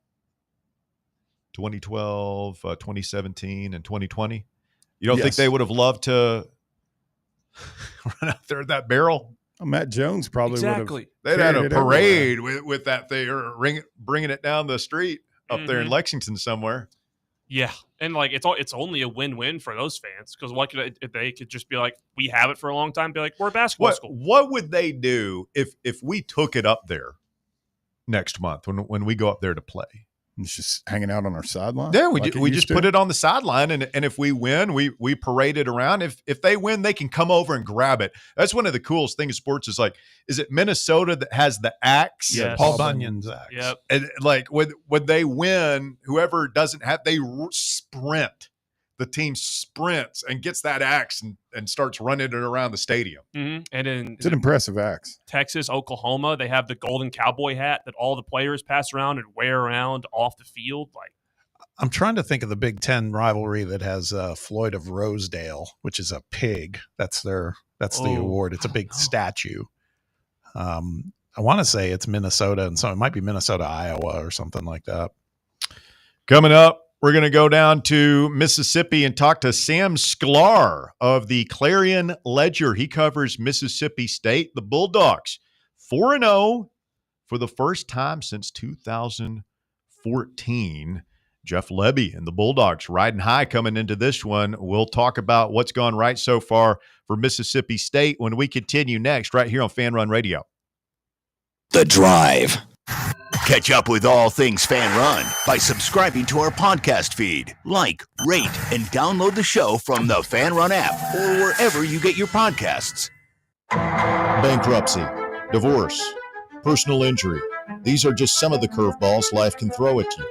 Fortunately, East Tennessee has someone to help you work through these problems and recover. The law offices of Jerry R. Givens. If you're in need of legal advice, call today to set up a free, no-obligation consultation. 865-801-9250. As always, the phone call is free, the advice is free, so what do you have to lose? Call 865-801-9250 or go online to jrglawtn.com. That's jrglawtn.com. The law offices of Jerry R. Givens. Legal expertise you can rely on. Running a business, coaching a team, planning your next big event, you need more than just gear. You need SM Athletics and Logo Solutions. Custom uniforms, branded apparel, promotional products, done right, done fast, and built to show off your brand with pride. From local businesses to high schools to major universities, SM Athletics is trusted by winners. Get real service, get real quality, get noticed. SM Athletics and Logo Solutions, where your brand comes to life. Visit smathletics.com and let's build something great together. Got a problem tree looming over your home? Call ECR Total Landscapes. Whether it's trimming, removal, or storm cleanup, our certified pros get the job done safely and efficiently. We're licensed, insured, and ready 24/7 for emergency calls. Big or small, we cut them all. ECR Total Landscapes. Call now for a free estimate, 865-384-2012, and mention promo code FANRUN for free stump grinding on any tree removal now through the end of the year. Also, visit us at ecrtotallandscapes.com. Knoxville, get ready. The big sports show is coming. Saturday, November 8th at the World Exposition Hall. Meet your favorite sports stars. Hall of Famer Earl Campbell, baseball greats Wade Boggs, Dwight Gooden, and Jose Canseco, plus UT legends Shamiqua Holtzclaw, Carl Pickens, and many more. Autographs, photos, and memories you'll never forget, all in one one huge day. Tickets on sale. Get yours now at BigSportsShow.com. That's BigSportsShow.com. The Big Sports Show, Saturday, November 8th, Knoxville. Don't miss it. White Claw is taking hard seltzer to new heights with White Claw Surge. At 8% alcohol, White Claw Surge is a stronger wave of refreshment that doesn't compromise on taste. Available in 4 bold waves of flavor like ripe blackberry, citrusy blood orange, zesty natural lime, and tart cranberry.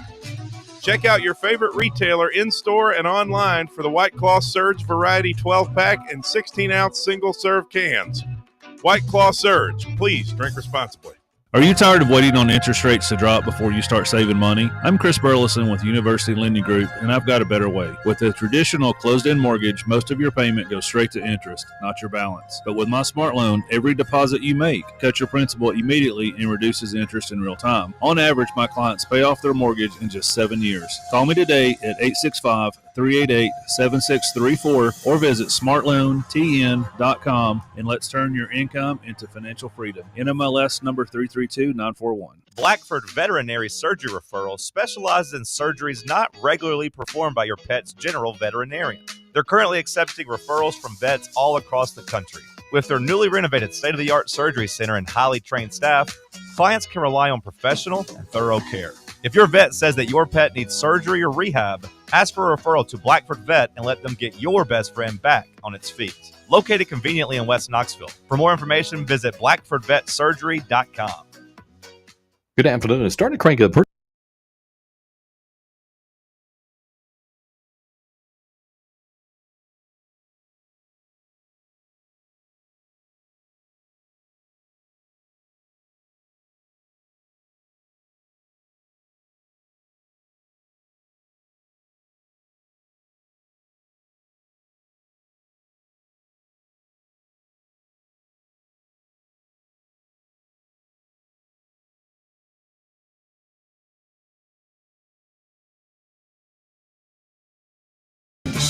Welcome back. The drive continues on Fan Run Radio. Russell Smith, Bob Baskerville, Baron Walker, all hanging out with you on a Wednesday afternoon here on The Drive. And Sam Sklar, who covers Mississippi State for the Clarion Ledger, is on the line with us. Good afternoon, Sam. How are you, sir?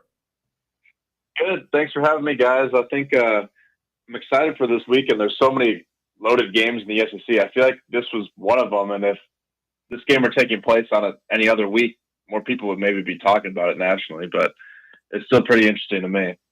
It's a huge game, and you're absolutely right.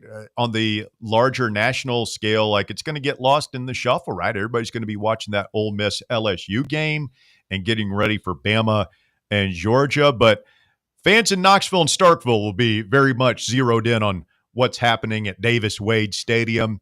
Sam, Mississippi State, 4-0 for the first time since 2014. What's gone right for Jeff Lebby and the Bulldogs so far this season? Well, the first thing is that Blake Shapen is healthy. That's a big part for Mississippi State, but he was healthy for the first 4 games last year, and he played in that game that they lost to Toledo 41-17. So there's a lot more to it than just him. The biggest thing is just the defense, because last season's defense was just so bad that it really made it just hard to compete at all for the offense. But statistically, the defense has been much better this year. I know some of the competition they've played maybe skews the numbers a little bit. So I think it'll be an interesting test against Tennessee. But Mississippi State really needed to upgrade on the defensive line, especially because teams are just gashing them with the run game. They had no pass rush at all, but they've improved there for sure. So that's been the big thing. Hey, Sam, it's Bob. Really appreciate you hopping on with us. This game's definitely got some buildup that I sure didn't see coming when we were in the talking season. I was basically saying that, respectfully, that you guys might be hard-pressed to win a game in conference again, but here you are, you're 4-0, and you're starting conference play, and it looks much different. And you just talked about some of the big changes there. The other thing I noticed when I watched you guys play Northern Illinois the other day was kind of a choppy first half, but then felt like the Bulldogs turned up the steam in the second half, and that feels like a little bit of a pattern if we think back to games like Arizona State, et cetera. What are your observations on that? Yeah, that was an unusually bad half for Mississippi State. It was kind of like what some people or I maybe expected to happen the previous week against Alcorn State, because they had that big, awesome win against Arizona State, and then there's always that kind of classic letdown the next week, and that didn't happen. Mississippi State beat Alcorn State 63-0. But that first half against Northern Illinois, you're right, things were definitely choppy, with especially on offense, with the passing game, where just things were out of sync. Passes were off target. It was pretty unusual. But then they were able to separate in the second half, and Blake Shapen owned it right after the game. He recognized and said, yeah, like I didn't play my best, but they still won by 28 points. So it'll be interesting to see how Shapen in the passing game responds. I don't really think that was reflective of how he's played all season. He's done a pretty good job taking care of the football. He actually rushed for a career high in rushing yards last week, but I don't think Mississippi State really wants him to be running a lot because of the season-ending shoulder injury he sustained last season, and obviously they don't want to lose him again. Sam Sklar of the Clarion Ledger, our guest here this afternoon. Sam, how much does Jeff Lebby's familiarity with Josh Heupel and vice versa factor into this one? Of course, they worked together at Central Florida for a couple of years, and maybe a couple both guys from that Mike Leach tree for a long time, and two peas from the same pod, so to speak, when it comes to how they run their programs.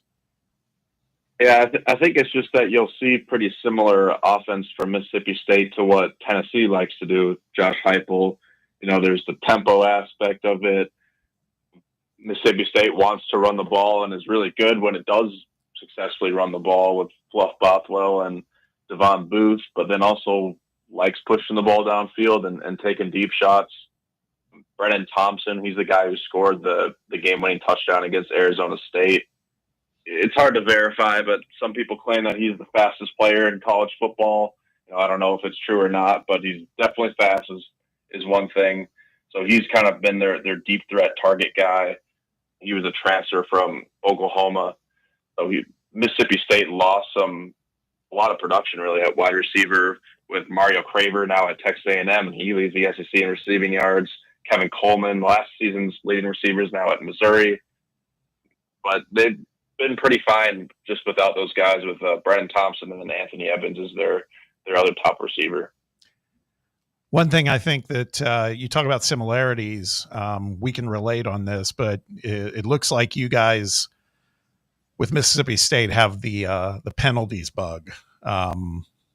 Did I get this right? Maybe the most penalized team in the country. Is that right, Sam?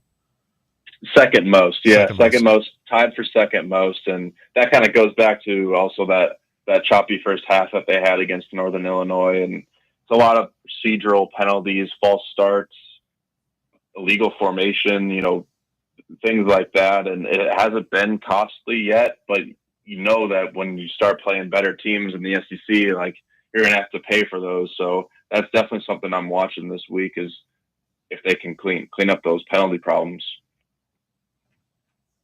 Whiteout, sellout, first sellout in a number of years down there. How jacked up is Starkville for this one, Sam?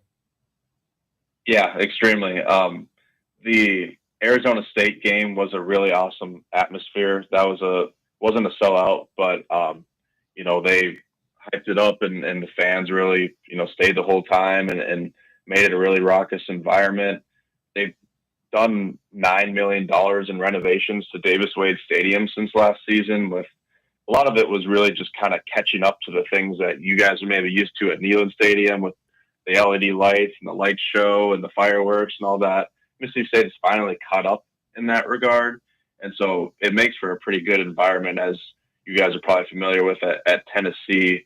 So I'm kind of bummed that it isn't a night game, because I think those are, the best time for those. But it still should be pretty cool. It'll be pretty loud with the cowbells and everything like that. So they're definitely jacked up. There's a lot of, this is the second of 4 college football playoff teams that are going to be playing here this season. So the home schedule is pretty loaded for Mississippi State.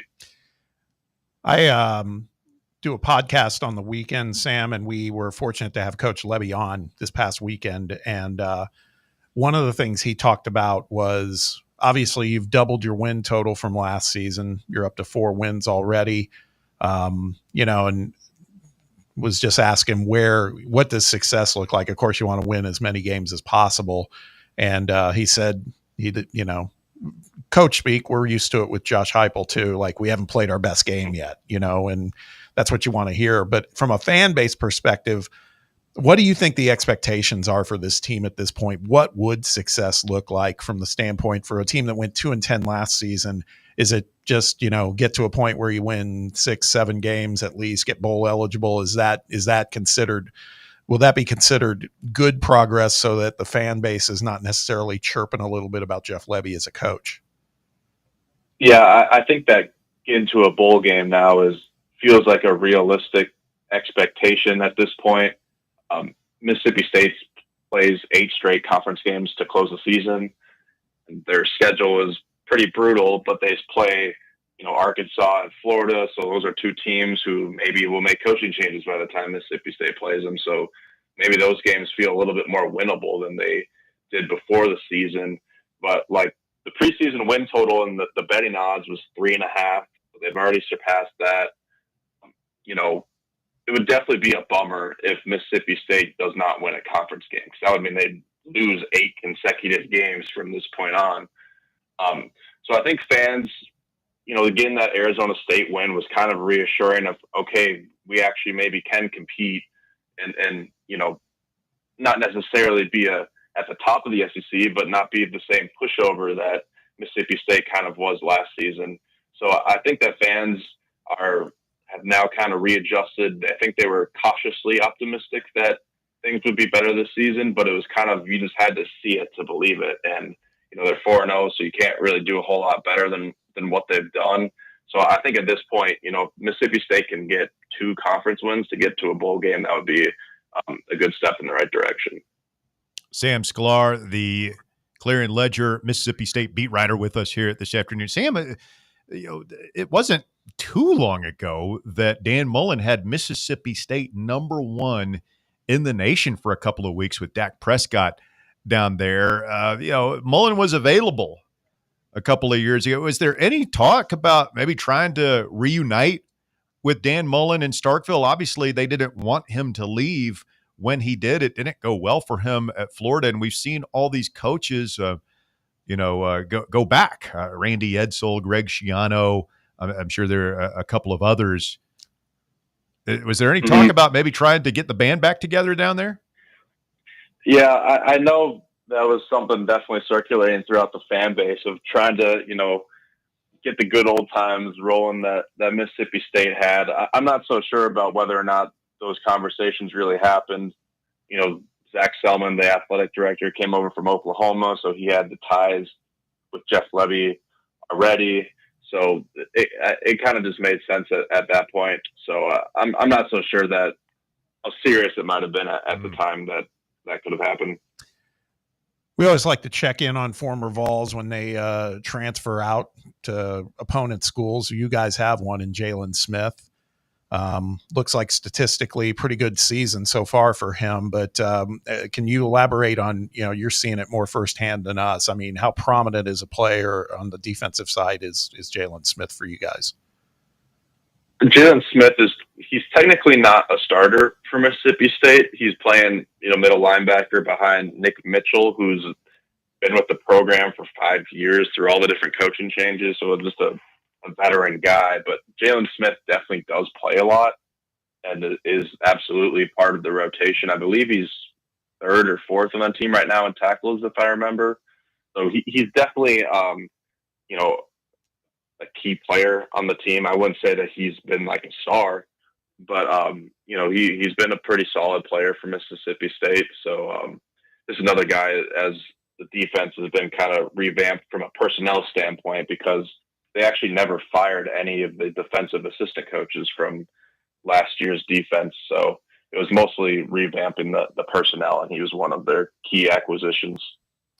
Sam, I'm curious, watching the way Mississippi State held a really talented quarterback in Sam Levitt, especially in that first half, to one of his worst performances in his career. What does that defense do that makes it hard for quarterbacks to go in there and execute?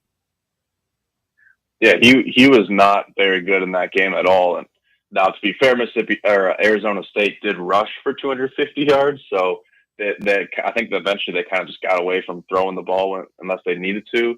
But at the same time, you got to give Mississippi State credit. Went into the season, there were some outside concerns about cornerback because it wasn't a very strong position last year, but they lost their top cornerback, Bryce Pollock, who transferred to Texas Tech, and they didn't really bring in any, marquee transfers, at least on paper, that people excited.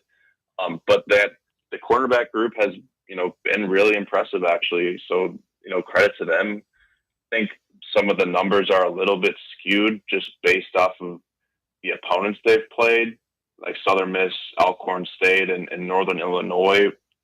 I don't really know if they're prominent passing offenses.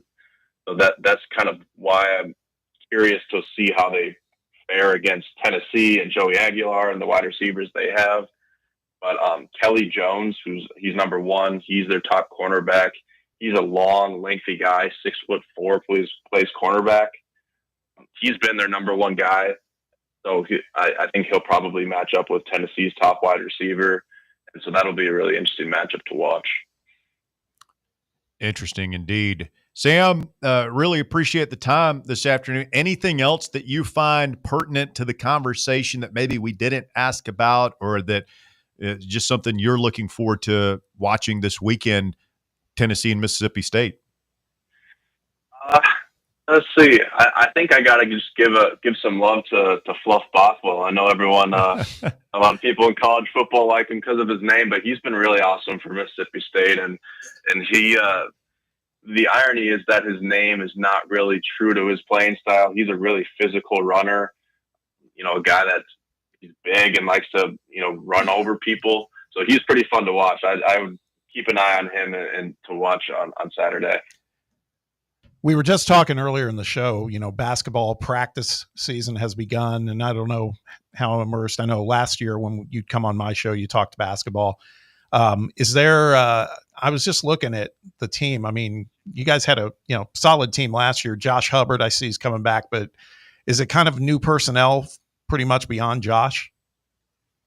Yeah, there's really only two players who are returning that were part of the rotation last year, and Josh Hubbard's obviously the big one. Everyone else is pretty much just transfers, and they signed a really good freshman class, one of the best freshman classes in quite some time here at Mississippi State. So again, it's kind of like last season. It's what can Mississippi State do to surround Josh Hubbard with the talent to, they've made the tournament now 3 years in a row, but have lost every year in the first round. So, what can they do to make a run in March? So that's kind of the big question mark coming into this season. So it'll be a quite different team, but Josh Hubbard's still the star. So everything will be centered around him. Good times down at the Hump this winter as well in college basketball. Sam, again, appreciate the time, my man. Have yourself a wonderful weekend. Enjoy the festivities on what is promising to be a spectacular college football Saturday in the SEC. Yeah, thanks for having me, guys. See you. Yes, sir. Thanks, Sam. Sam Sklar of the Clarion Ledger, educating us a little bit, and Fluff Bothwell and Booth as well, a two-headed monster running back. I think those guys are going to put some yards up on Tennessee. I'll be interested to see Tim Banks's plan. He took some heat for bringing so much heat against Georgia. Do you continue to do that and try and get in Blake Shapen's face, or do you mix it up more, play a little bend but don't break, and knowing that they're going to make some plays on you, but hey, if we can hunker down in the red zone, make them kick a few field goals, that should be good enough for a win? Yeah, it's a great question. I hope so. I mean, the other thing I would say is he reminded me of something. They lost some significant talent at wide receiver. That Craver kid at Texas A&M looks like kind of like a Tyreek Hill clone. And then Coleman also. That's pretty. I'm glad those guys are not there. Let's put it that way. He did, but they've also replaced the Thompson kid from Oklahoma, right? Blazing, Jordan Mosley, Anthony Evans III. They've obviously replaced that production there, which again, similar to Tennessee. And I think we've gotten used to worrying every year. Oh my God, how are we going to place these receivers? And we usually do. And when the receiver production isn't there, I don't know that it's really on the receivers as much as it is on the quarterback in 2023 and 2024. Just remember how concerned we were about our receiving core going into the season. It's true. And now look at them. They're a strength, honestly. And you're right. I think some of it is who's getting them the ball. Did you guys see the clip that's going around of Legend Bay in his game over the weekend, turning the corner? See, just this receiving class that Tennessee is bringing in next year. You talk about this, and this year's class was damn good. Yeah, right, with Travis Smith Jr. and Radarius Jackson. Next year's class, you're going to have Tyreek Key, not Tyreek. God, if you hadn't said Tyreek, you're going to have Key, a 5-star, and then you're going to have 3 guys who are basically all the same guy in Moa, King over here. He's Tyreek King over here at Catholic, and then Legend Bay from down in Texas are all like 5'10", 180-pound speedsters. they're just it's going to be fun weapons. I mean, you're going to be pretty loaded up. Staley, Matthews, Travis Smith. Holy hell. That's a strength now all of a sudden, right? Yeah. Yeah, but you got to figure in this day and age, I wonder how many of them will stick around if they aren't, because we don't sub. I think they should stick around. I mean, I don't think you're going to go 9, 10 deep, but we had 7 this year. I think you want to have like 8 or 9. And several guys are going to have to understand, look, like you're probably not going to play a ton your first year. Yeah. I mean, we're watching Travis Smith do that. He hasn't seen the field a lot, but everyone knows how talented he is. He was my pick to click, but like our receivers are so good, you got to be patient. You got to wait your turn. Mike Matthews last year. Exactly. Was a 5-star, did not play much, and is taking his opportunity and running with it currently in year 2. Quick timeout. The Drive. Fan Run Radio. Back to wrap up hour number 2 of the show right after this. The Drive. Big Orange Country's home for sports. This is Fan Run Radio. The Vols are headed to Starkville, and the Drive is headed back to the Casual Pint North Shore. Join Fan Run Radio for another Football Friday live broadcast of the Drive at the Casual Pint North Shore this Friday from 3 to 6. We'll have cold drinks, hot eats, and the best sports convo around as we get ready for the Vols in Mississippi State. It's the Drive, live this Friday at the Casual Pint North Shore, 2045 Thunderhead Road in the Blue Building next to Soccer Taco.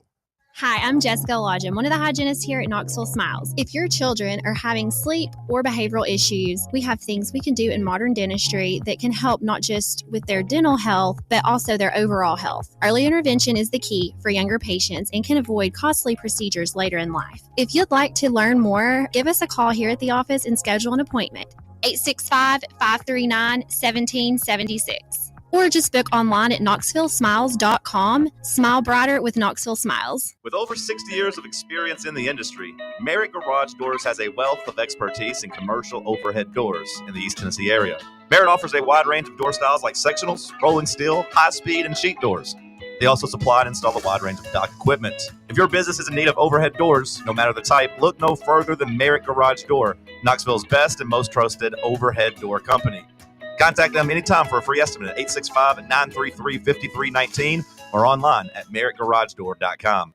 Tired of waiting for the weekend or good weather to play around? From casual to committed, Back Nine Golf has got you covered. Open to the public and offering flexible membership opportunities, they offer 24/7 access to 5 different simulators, providing cutting-edge technology, instant swing feedback, fun mini games, and a wide variety of courses to choose from. Perfect for that solo round you want after work, or swing by with food and drinks for an afternoon with friends and family.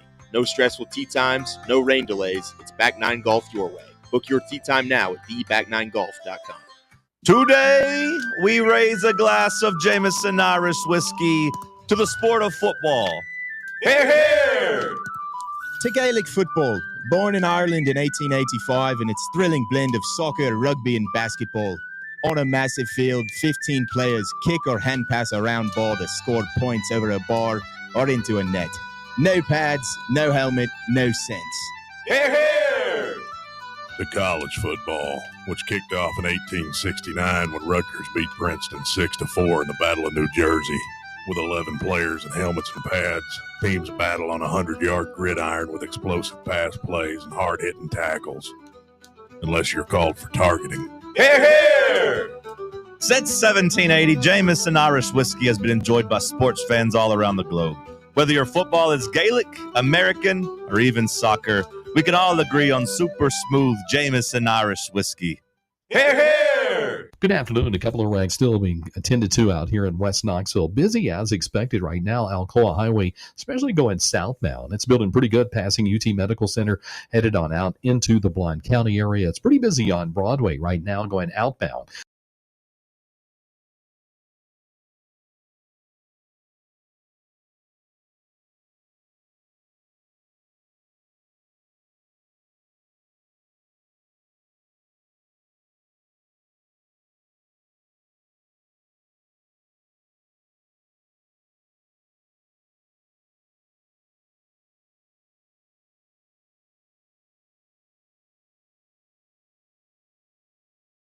It's Fan Run Radio, The Drive, on a Wednesday afternoon edition of the program.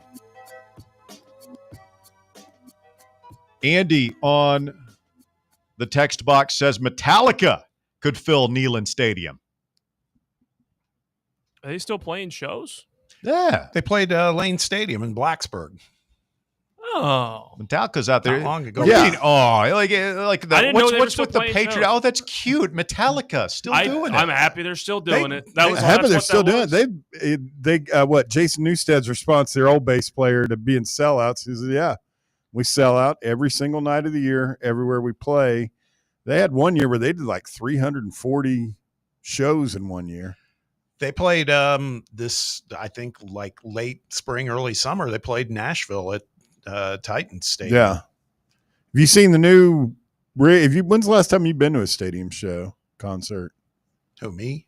Any of you guys? I went to Morgan Wallen last year. Yeah, in it's been a while. I haven't been to an outdoor stadium show in a long time. Metallica's is pretty wild. They're in the round, so to speak. So their whole stage is just flat. It's out in the middle of the field. Magic Mike says, unpopular opinion, Fast Car sucks no matter who sings it. Magic Mike. Duly noted. Tracy Chapman hater? I kind of agree with Magic Mike. It does maybe a Tracy Chapman hater. I just don't like that song. I found it repetitive and boring. Really? Really? Let's get Phil in here. Phil, you're on the drive, Fan Run Radio. Good afternoon, sir. What's up, Debbie? What's up, Philly? How you bombing Bear Bryant doing? Doing well, thank you. Well, I've been watching the SEC Network here in the last few minutes. I see with Missouri, we got to go there in 27. Why? Because we played in Missouri last time and delayed. That was what I was saying, Phil. That bothers me. I want them here. Yeah, but we don't have to go to Ole Miss. They played here last, Phil. Yeah, that's fair. Okay, well. I mean, it was just going to work out that way. I mean, there's no perfect method for doing this. Well, it's pretty brutal scheduling. Yeah, but everybody's schedule's brutal. We got Georgia Tech. That's not going to be a gimme next year.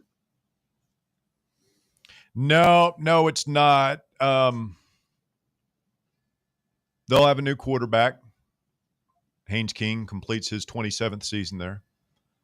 So it's not going to be a cakewalk, but it's a game we should win. Kind of feel like about that the way we felt about the NC State game a couple of years ago. Or going into it, it's like, man, we should win this, but it's not going to stop us from worrying about it. Yeah, because that guy can coach too. He should have beat Georgia last year.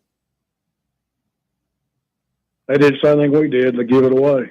Yeah, they did. I mean, that's an in-state rival. I don't know. Bob, you freaking out about Georgia Tech next year, less than a year away. As long as Haynes King isn't there, and I don't think he will be, then no. That kid worries me. He's a playmaker. He's a really good QB. He was a guy that was on the top of our list for a minute out there. We just Jim Chaney wanted him. Kicked the tires on him. Didn't work out. And, I mean, you saw it against Georgia last year. I mean, the guy's an animal. Although I feel like he would have driven us up the wall real quick with how much he ran the ball a little bit. Like, if he had gone here and had tucked it and ran on every play, I feel like people would have gotten a little upset. We got Who'd you ever have, Kiffin at Florida or Drinkwitz at Florida? We talked about that. That's a good question. I think it's probably we'd want Drinkwitz there. Do you think Alabama would hire Kiffin, or would they go out and get Dabo Swinney? I think you'd rather, if those are the choices, you'd much rather have Kiffin now, right? Dabo seems washed up. He's an Alabama guy, though, but I guess. Roll down Tide. I mean, how's the basketball team looking, guys? I heard y'all yesterday talking about it, and I've heard some of the stuff on the internet about it. And is Nate Ament that good? Everybody claims he's second coming. I mean, Barnes is like gushing over the guy, man. Nobody's pumping the brakes on that bandwagon. Yeah. I think it sounds really good, Phil. We talked earlier. I just think shooting guard. Who's gonna play next to Jacoby Gillespie in that backcourt, and maybe it might be Nate Ament. We'll see how it works out. That's the one question mark I have about this team is just shooting, man. If they had gotten that McNeely kid from Virginia, who ended up at Louisville, I would be thinking, man, this is a top 10 team. This is the team. This is the team that should finally break through. But that's a pretty big question mark in 2025. You got to have shooting, and I just don't know if we have enough of it. You know, Phil, that Shumpert we had on the show just a little earlier, and he was at practice. He's very excited about Estrella because we'd heard he wrenched his ankle a little, and but he said that he's definitely seeing. He was out there yesterday, and he's like, he's very, very bullish on this kid, and we all are. It's just I keep thinking we haven't seen that much of him yet, right? Yeah. Well, they're going to put Estrella and our big guy from Ohio State in there at the same time. Yeah, they could. They could. I don't know how much, but yeah, we're going to be big, man. And then you got 6'11" guy playing the three and could play some too. Yep. And I don't know. I don't think I've heard you guys mention him. And we've got Jalen Carey. Yep. How's he? I'm expecting him to. Yeah. And Shump didn't talk about this today with us, but he wrote about it. Sounds like Dwayne Brown, that big freshman, is, he's getting a lot of run. Now we'll see what happens come game time, but he's another big kid too. Well, Florida played 5 bigs last year. Look what they did. Yeah, no kidding. That's what I do. I keep them fresh, and you got 5 fouls to waste. It's knocked the heck out of everybody. That's what I like to play basketball. I mean, it's the Bill Lambier way. Okay. Lambier. I'm glad to say West won, Russ. I'm proud of the West now. They finally won a game. Don't let us get hot. Don't let the Rebels get hot, Philly. You don't want none. I see where Webble gave up 70. See it. We'll see why. I don't like how Phil is picking on my Spartans. He's done it the past 2 weeks. They're dressing 22 kids. He adopted They're Catholic. just kids. He's How do they only have 22 kids on that team? I don't know. They got a lot of kids hurt, is Yeah. what I've heard. he's a Protestant Catholic fan. Like 24 kids hurt? No, but 6 or 8. There's a big difference when you get to those smaller numbers to begin with. That's how it was when I was in high school. Like, we never had massive rosters. Like, it was always within 30 or 40 guys. And if you lose 6 of them that play, it's not like you have backups that are as good. You guys were kind of like Alabama in that respect, that once the playing field got leveled and the other private schools here in Knoxville started, let's say, being forward-thinking in talent acquisition, be the nicest way to put it. I mean, that's some people certainly that's one way to of look putting at it. it. You Yeah. know, some people had to another start way cheating would be to start beating us, which is a tough way to look at it. What, Personally, cheating? I wouldn't make those types Oh, of accusations, yeah. but you can do that. Yeah. If you want to. Wow. Yeah. Wow. I seem to remember you guys hired an assistant football coach to get his son to come play quarterback for you. Something Catholic would never. No, they've never done anything like that at all. Happened to go on to be an All-Pro with the New York Jets. He should have played at Campbell County. Didn't you guys have like 10 former Vols coaching that is at Catholic we the were last 5 supposed to years? apologize. We didn't They tell all UT had sons. to hire a bunch of Catholic They all football had- coaches from Ohio. But they all happen to have like 5-star sons playing there. at The time. bottom line is this guy's Oh, yellow. changing His the subject. program's yellow. They're running from us. He knows it. I'm just so We glad want to you play have the Butch game. Jones funding your program and getting the stadium. Oh, you named really gonna after play the him. poor It's so card out great. there? Butch Jones is ass. Good God Almighty! I've I- heard it all now. I A like Web seeing fan. the Butch Bowl have good football in it again, man. That's fun. It's really great to see. The You know, it's- Butchertron. Butchtron. Bunch of haters. Did you all even play football at your high school in Indiana, Bob? Did they play football Easy up there? now. Easy now. Easy now. Everybody's coming Be after me. kind. Be kind. Again, Phil started this. Of course he did. He is Poured good. gasoline on the ground, lit the match, and said, "See ya." I just want to know what DR Vols doing here. Like, what He apparently brought he brought Bob cookies. Never brought me anything. Add you to the list. just lashing out wildly. Hour number 3 of the drive coming up.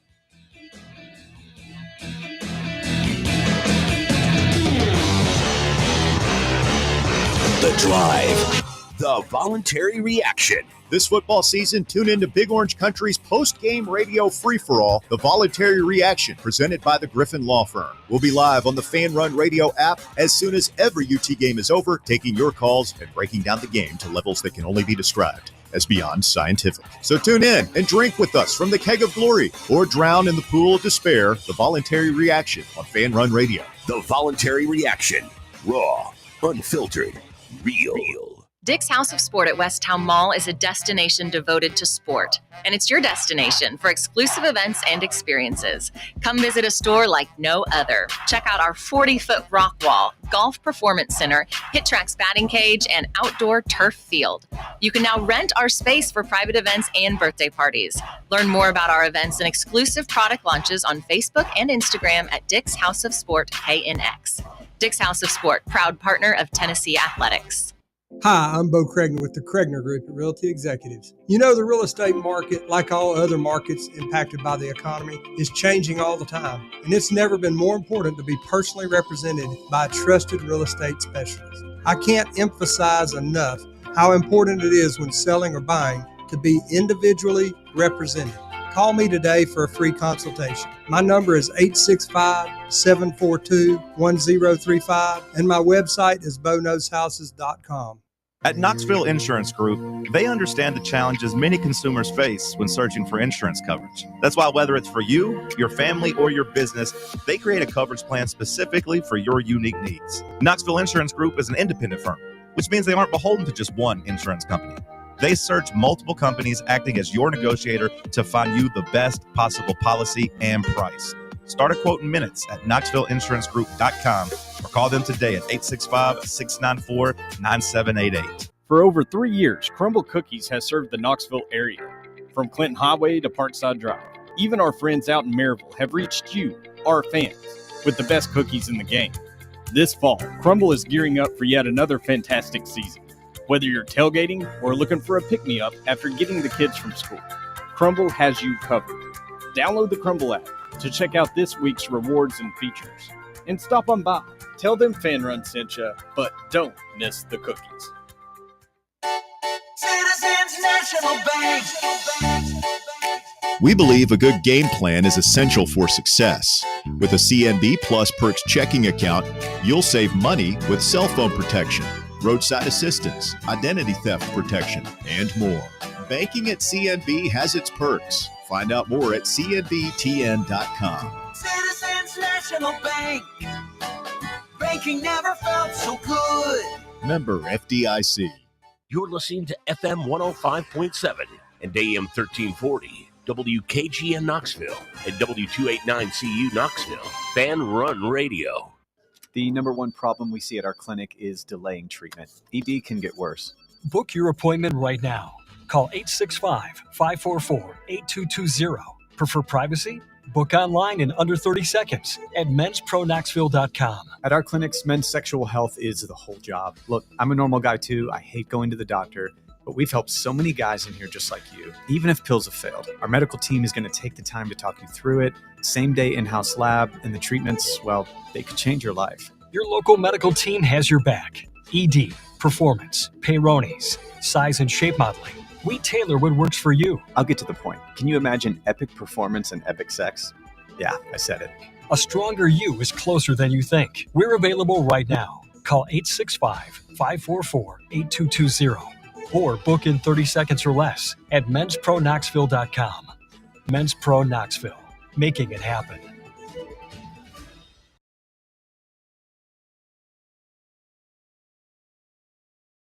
Top 5 at 5. Quitting time on your Wednesday, 5 o'clock here on Fan Run Radio. Big thanks to DR Ball coming through in the clutch with some Ham and Goodies cookies. One of my favorite people. Oh, man. He's funny. I thought it was going to be the lemon ice, but it was like pink icing on, I guess, a sugar cookie. I think it was a strawberry. Oh, is it? So good. Yeah, That's what it was it wasn't supposed to lemon. be. It was so good. I had 2 of them. Oh, it's the orange ones they do that are still lemon, but they make them orange. Really? Sometimes orange I always and thought they were white orange. for football. Yeah. Elite. Knoxville. Walker Smith, top 5 at 5, brought to you by Knoxville Smiles. Walker? At number 1, Tennessee defensive lineman Jackson Moy is expected to be available this weekend against Mississippi State, barring any setbacks, sources tell. The 6'2", 307-pound lineman has been sidelined since the season opener. I've been wanting to ask you guys, I hope I don't sound incredibly stupid. This will afford them the ability to move Don Bailey back out, right?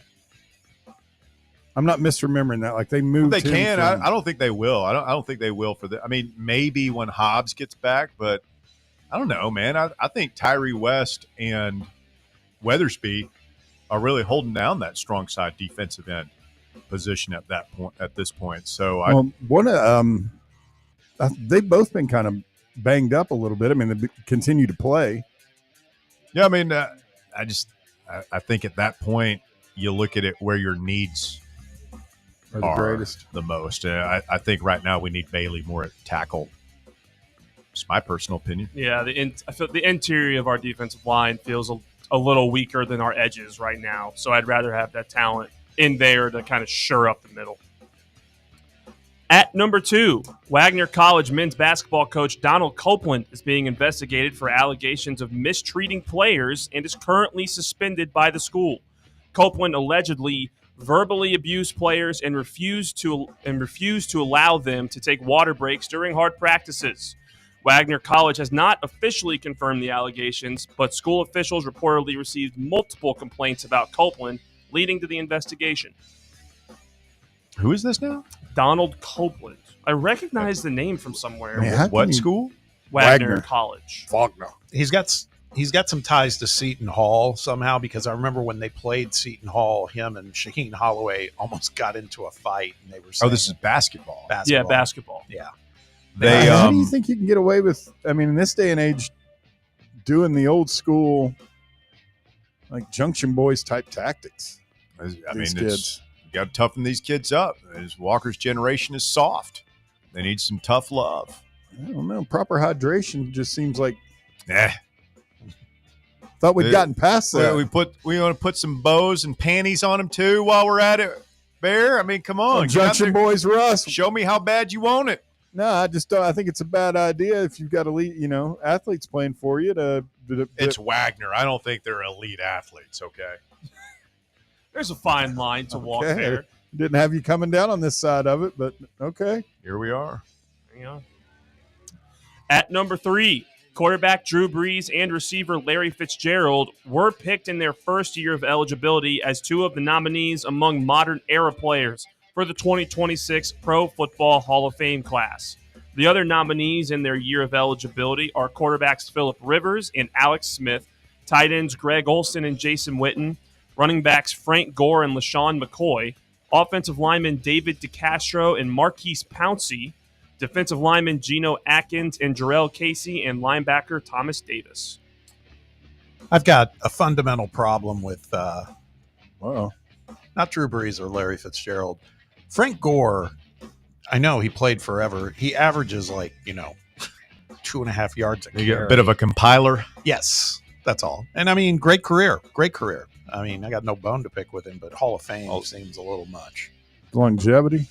Yeah. You think? Yeah. I don't know. He's one of the. They can't all make it. I mean, it's a Hall of Fame. Like, you got to make the hard decisions, right?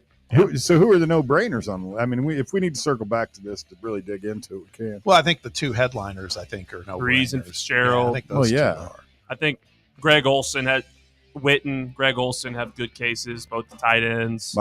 Jason Witten, and it's not just because he's at Tennessee, but I mean, he's definitely a first ballot. I would think so. Where do you guys? Shady McCoy. I love I don't LaShawn know. McCoy. I'd love for him to be in. Where do you guys stand on Phillip Rivers? Threw for a ton of yards, didn't he? Put him over there, Frank Gore. Another compiler, too. Stayed around for a long time. He's conceived a lot of kids. He got like 10? Yeah. Yeah. He's like Travis Henry of married guys. Yeah. I mean, could you imagine being Come that on, wealthy? That's an underrated line. Please, Yeah, a little bit. That's pretty good. But having so many kids, it doesn't matter if you made millions. You're still just middle class in America. Yeah.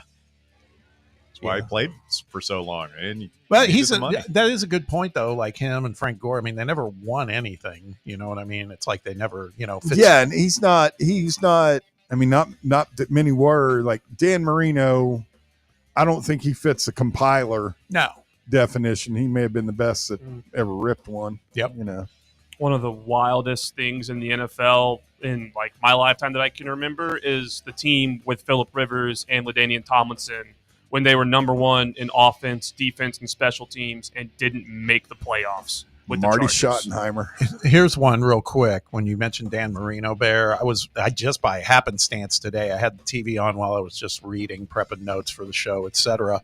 And they had something on ESPN, and it was about Pitt football. It was an older piece, and it was about Dan Marino and about how, remember all the rumors out there that he was into drugs and cocaine, and well, yeah, they talked about all that, and they said that they had one of the coaches from the Pittsburgh staff saying he was drug tested every single game because we wanted to prove that was not the case, because that's all I ever heard, quite honestly, About Marino? Yeah.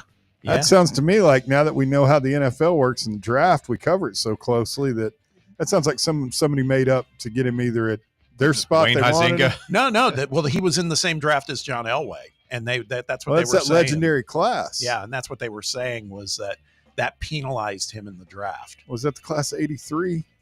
Sounds right. That was deep, and he was one of the last ones taken. I don't know. I saw somebody put together a cut video of some of his throws, and he was great. Just how well he would fit in with the offenses of modern day football now. Yeah. At number 4, Utah Jazz rookie forward Ace Bailey has parted ways with manager Omar Cooper and is in the process of getting new representation. This comes following a questionable draft campaign run by Cooper, leading Bailey to be drafted at number 5 to the Utah Jazz. Cooper is also the new representative of Tennessee defensive back Boo Carter. Take note, Boo. Yeah. Take note. And who is it? His kid? Did his kid play? Sharif Cooper. Sharif. Yeah. He had a lot of talent, but another situation where the agent just didn't kind of thought he had all of the cards and ended up pushing Sharif to like a group of 5 school or something like that. This guy is just like, him being an agent just hasn't worked out yet. No. I don't get how he keeps getting these high profile guys.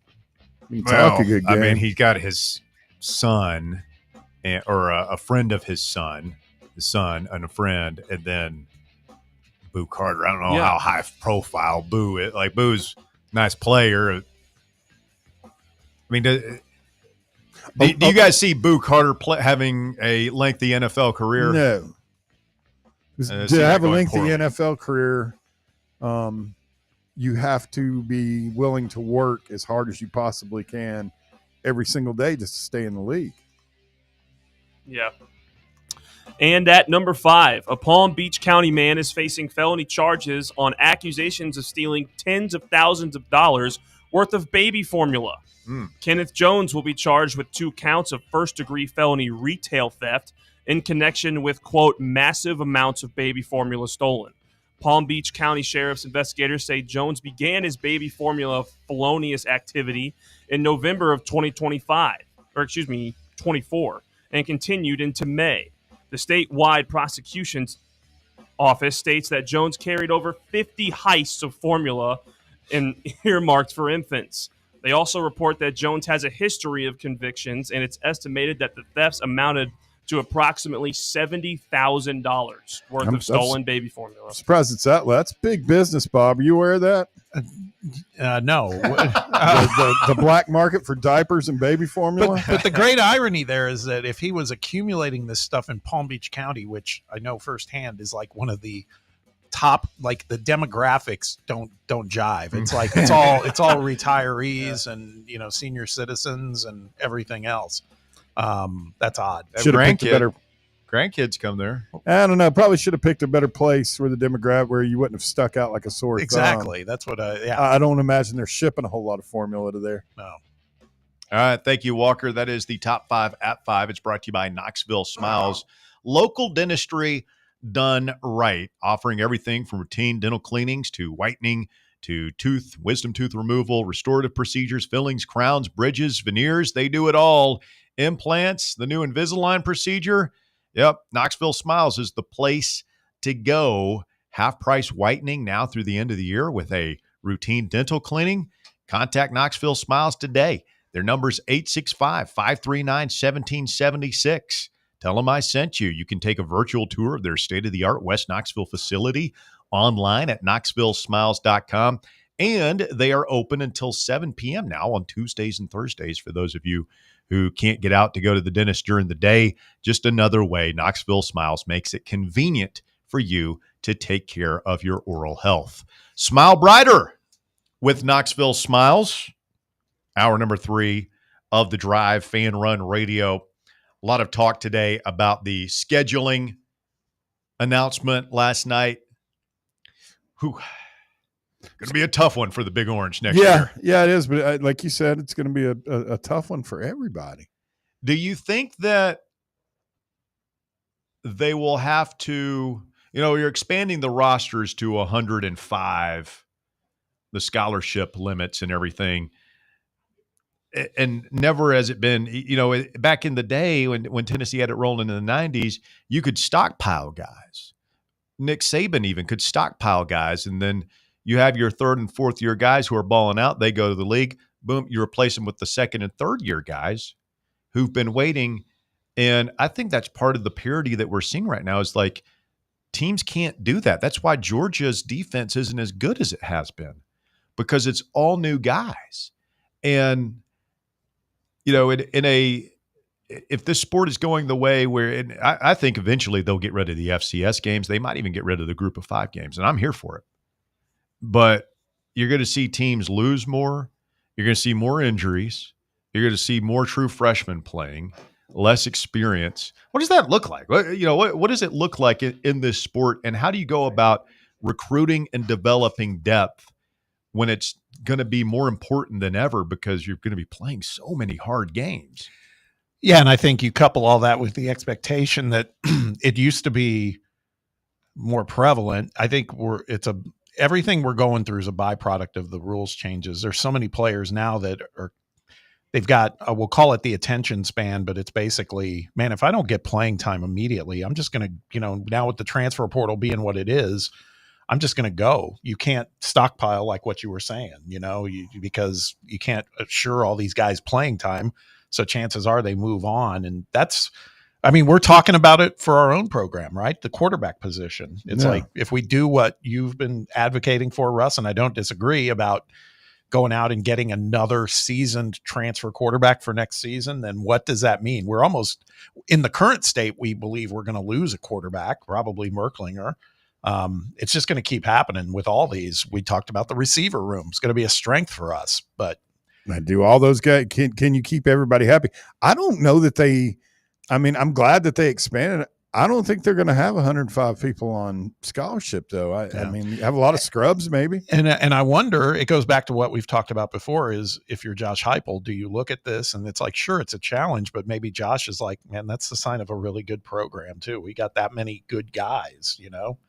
I mean, you got to keep perpetually rebuilding, but it's to your point. It definitely, I mean, I think that's one of the big things that's affected Alabama, and they're not just Saban, but guys aren't going to be able to stack.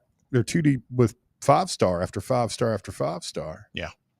Think Alabama strikes back. I mean, this is a big moment for them, an opportunity for them. I don't think many people expect them to win at Georgia Saturday night.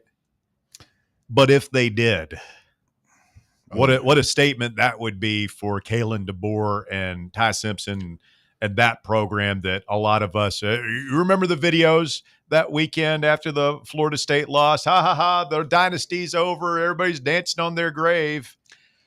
Maybe it still is. Maybe Georgia walks the dog on them, so to speak. Just think about how we're feeling about Kalen DeBoer here in just a little bit over a year's time. Remember that first half against Georgia last year?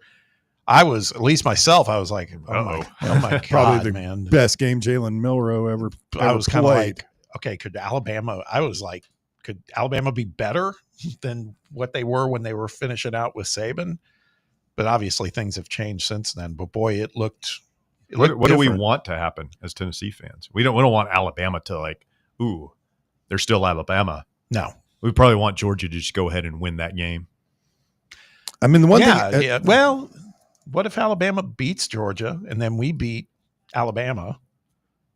I don't know. Be like the old days. I Mexican wonder. standoff. The one I'm really wanting to see, the one outcome I'd like to see is Georgia's defense shut them down offensively. And at that point, I don't care who wins. You know what? Now that I'm sitting here thinking about it, I want Georgia. I'd love the possibility of playing them again at the end. That's what I'm talking about. Yeah. I think I'm for want Georgia. another shot, huh? Yeah. Yeah. Punk absolutely. did that tongue thing when he was leaving the stadium, Bob. Made me sick. Pissed me off. Let's get Jamie in here. Jamie, you're on the drive. It's Fan Run Radio. Go ahead. Hey, speaking of Jalen Milroe, where did he end up at? Seattle. Seattle? Who's their starting quarterback? Sam Darnold. Correct. Okay. So probably won't be seeing Jalen for a minute. Yeah, no, but if he's smart, he'd sit and just turn into a sponge and learn. And, you know, when he does get It's his not chance. the transfer portal. You don't have another option. He's on his. Well, no, but you know what I mean. Some guys can't handle with, sitting and learning. So I'm sitting here. I joined the show late, so it is Kentucky, right, Russ? Is that the third? Yes. Permanent opponent. Okay. I was sitting here looking at when y'all were talking about the upcoming Georgia and Alabama game. Bob and Russ, why is it that they can't figure out a way to get you've got that game on one channel and freaking Penn State, Oregon on? Why would they do that? That's what we were talking about that earlier, Jamie. I don't know. That you talk about pissing me off. I'm sure that's how Me most too. fans feel, right? Well, it's not. What are we doing? I mean, they're competitors. Yeah. You're not gonna. It's not like you're splitting your Fan own bases. audience. I don't. I guess they could have put Oregon and Penn State as the big noon game. Because, I mean, it's just like the NFL now. I mean, every Sunday What is the big noon game? The big noon game. That's a good question. It's Is it Illinois, USC? I don't know. Oh, if that's at USC, that's at 8 o'clock in the morning? Time zone travelers, as Haji says. No, they're playing it in Champaign. It's still pretty early for them. It's 11 a.m. Yeah. But the 3:30 SEC game is Texas A&M and Auburn. It's like maybe you It's a put pretty good game. Yeah, but put Georgia, Alabama there. I mean, NBC's not going to move. They don't have enough games, so they're going to keep that Big Ten game in prime time. I do miss CBS, man. I know. That 3:30 game. I know. Well, they would flex that. I mean, even CBS would have the 2 double headers a year. This would probably still be a night game on CBS. Yeah. Yeah, I flipped it on. I can't even remember who the teams were playing. I heard Gary Danielson talk, and it's like, it just doesn't feel right. Look at these two garbage This teams. week's 3:30 CBS game is Ohio State at Washington. Yeah. The ABC game, actually, I'm wrong. This is the thing. They've got such a loaded schedule in the SEC. It's LSU and Ole Miss at 3:30. So you That's can't. a good game. Yeah, you can't really. That's a good game. It's tough to flip flop those. They're both good. I'm like you, Bob. I get busted by RG West or whoever he is again. But I saw it yesterday where there's somebody saying Lane Kiffin's daughter hooked up with a player for LSU. She's dating him. Dating him. Yeah, Come Lane on. finally Come on, responded Lane. on social media too. You know, he said, What do you say? "Take the over Saturday." And that was his response. Love it. Yeah. I love it. Yeah. Lane's got to get his house. I'd be like, hey, honey, what are we doing here? You got to keep that on the DL. But kids will be kids. Yeah, man, I'm like you, Russ. I don't get that. I know they're competitors, but in that same light, I mean, I wouldn't want anybody drawing eyes off me. See, I'm like you, Bob. I may just be back and forth on that. I don't know what to do. I love to watch good college football. We all sit around for 9 months a year waiting on college football to get here. And these are the kind of games that we all circle. And now we're going to be stuck having to, decide or flip back and forth and miss plays from one to catch the other. I don't know. It just doesn't make any sense to me. I'd like for somebody to explain that to me. I mean, because, one network is going to miss out. Both networks are going to be splitting all the college football eyes. And it seems like they would want to get together and be like, all right, guys, we want all the eyes from 3:30 to 7, and you can have them from 7:30 to, 10. I don't know. That ain't happening. Bob, you worked in the TV universe, so the networks didn't get together and say, all right, this is our turn and this is your turn. Nah, and we're all going to be happy. Nah, they try to win time slots because those are the ones where they can charge the most for the advertising dollar. So, boom. Yeah. Well, if I'm the advertisers, I'd be saying, hey guys, we're in a bind here. We've got a lot of eyes that are going to be on Alabama and Georgia when we could have them all on us if we just played at a different time. But they've got too many games, man. It's like I said a minute ago. I mean, it's like the NFL. You're going to have games that you want to watch, but they all kick off at 1 and the 1 o'clock window, and then the 4 to 4:30 window on Sunday. I'm just disappointed there's no Nico at night this weekend. It's been 2 weeks, and I'm really missing that. UCLA plays at Northwestern Saturday afternoon. It was bringing back the old hate watch I used to do under Butch, Dooley, and Pruitt. I loved hate watching, man. Sometimes whenever you love your program so much, you got to root for them to lose so you can cut out the cancer. You want a great hate watch. It's the bye week for us too. It's 3:30 on Saturday, whatever that is, October 3rd, or Penn State at UCLA. Oh, wow. 3:30 p.m. Oh, that could be, God. It could be the might leave hospital that one game. on a stretcher. Yeah. Yeah, it could be the hospital game. Well, I a few years back when the NFL started talking about flex packaging and getting making it to where we didn't get stuck with a bum in November on Monday night. And I just thought, man, that's going to be so cool. We'll get, they're going to start being more flexible and letting us see the real good games. And it just doesn't seem like it's turned out to be that way. And I just hate to see that in college football. And I want to give a different opinion, and I'll get out of the way. These 25 team conferences, I don't understand it. Yeah. Now we're at 9 conference games, which is cool, but it just seems to me, Russ, it just kind of eliminates the Tennessee versus Californias and Tennessee versus UCLA games that we used to get scheduled from time to time because, you had some breathing room on the schedule when you only played 8 conference games. I love the fact we're playing 9 conference games. I just loved also getting to play Notre Dame from time to time. And it just seems like it would be disadvantageous for us to schedule another tough opponent. I'd be interested to get y'all's take on that, and I'll get it off the air. Y'all hang in there. Well, you had Nebraska home and home the next 2 years, and they bought out. So, I mean, that would have been that marquee intersectional matchup. You had to do what you had to do to get them replaced with Georgia Tech. You got West Virginia in a game Fulmer scheduled for some reason. Danny White has indicated he's not going to do many more of those matchups, thankfully. And then you got Washington You got a home and home with Washington 2029 and 2030, which will be pretty cool if they don't buy out or we don't buy out. That would be pretty bad for the fans of both schools to not have a home and home. It's two of the most beautiful campuses and just the scene. I mean, they screwed us out of a trip to BYU, which would have been a lot of fun. No, I'm thinking about Washington should be good by then too. If Jed Fish does what he did at University of Arizona, he's a good coach over there. I think that'd be probably a really good team when we play them. When are they ever really bad? I mean, they'll have down years, but Kyle Whittingham years were pretty rough, as I recall. They were tough. Last year was tough after DeBoer left. Who was that guy they had? Lake?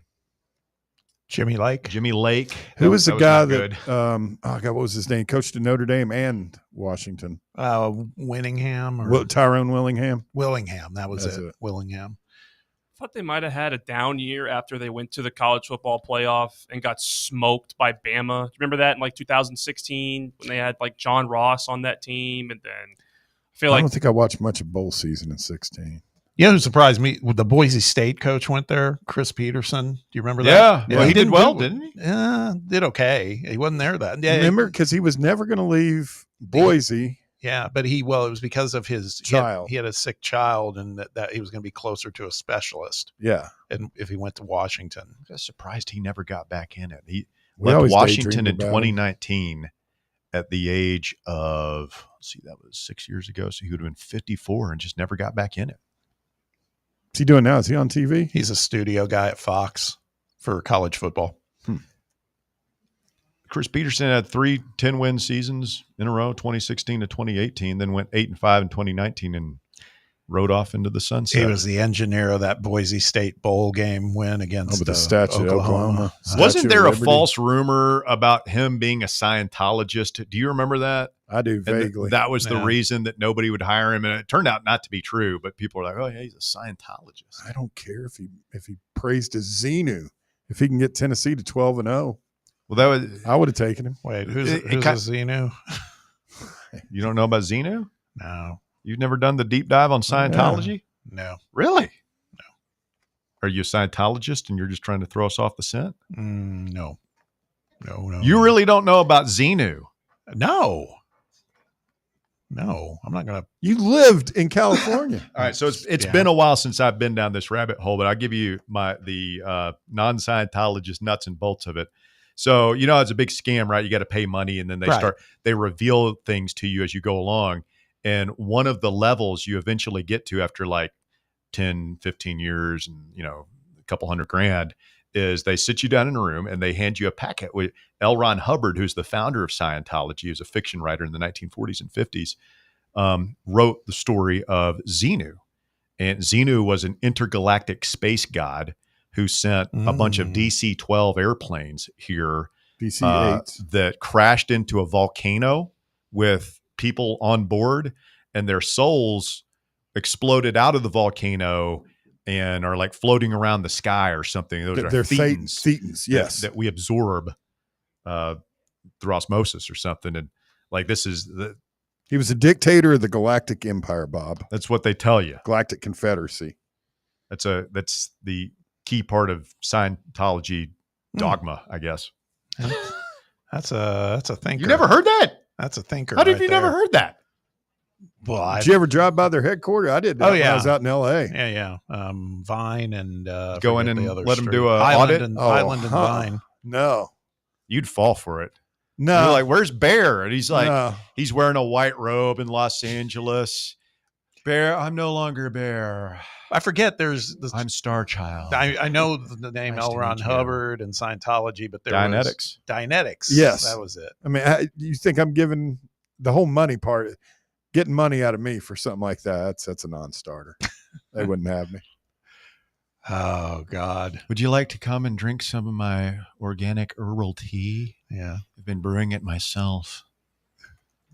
I'm about to slaughter a goat for dinner. Now I know they can automatically close those doors. There's a couple of people that kind of are always on them with video cameras all the time. Yeah. And as soon as they see this one girl, they close those doors. The Glass goes opaque. It's insane. Oh God. You've really never gotten into it is wild that like you've Tom Cruise. Yeah, there's No, been a bunch of really no. good shows that kind of expose that. No, over I know there. Leah Remini, and yeah, I know all that. I do, but I'm just not interested in it. That's all. So I don't spend my time doing it. It's like body cam videos. I don't spend time watching those. I watched an incredible one. I want to convert you now. I'll get you converted over to body cam videos. And I think you guys have already tried. I've made more mistakes this week on this show than I have in my whole career. That's your problem, is you're just not watching enough body cam videos. I guess that'll get you alert. I was watching body cam video when the David Fry thing happened last night. Yeah, did you see the update on him? Yeah, he basically broke his face. Yeah, 6 to 8 weeks. I got a picture of it. Let's take a quick time. They put out a picture with the balls hitting him in the face. You can see everything just smashing. Smashed! Fan run out of context.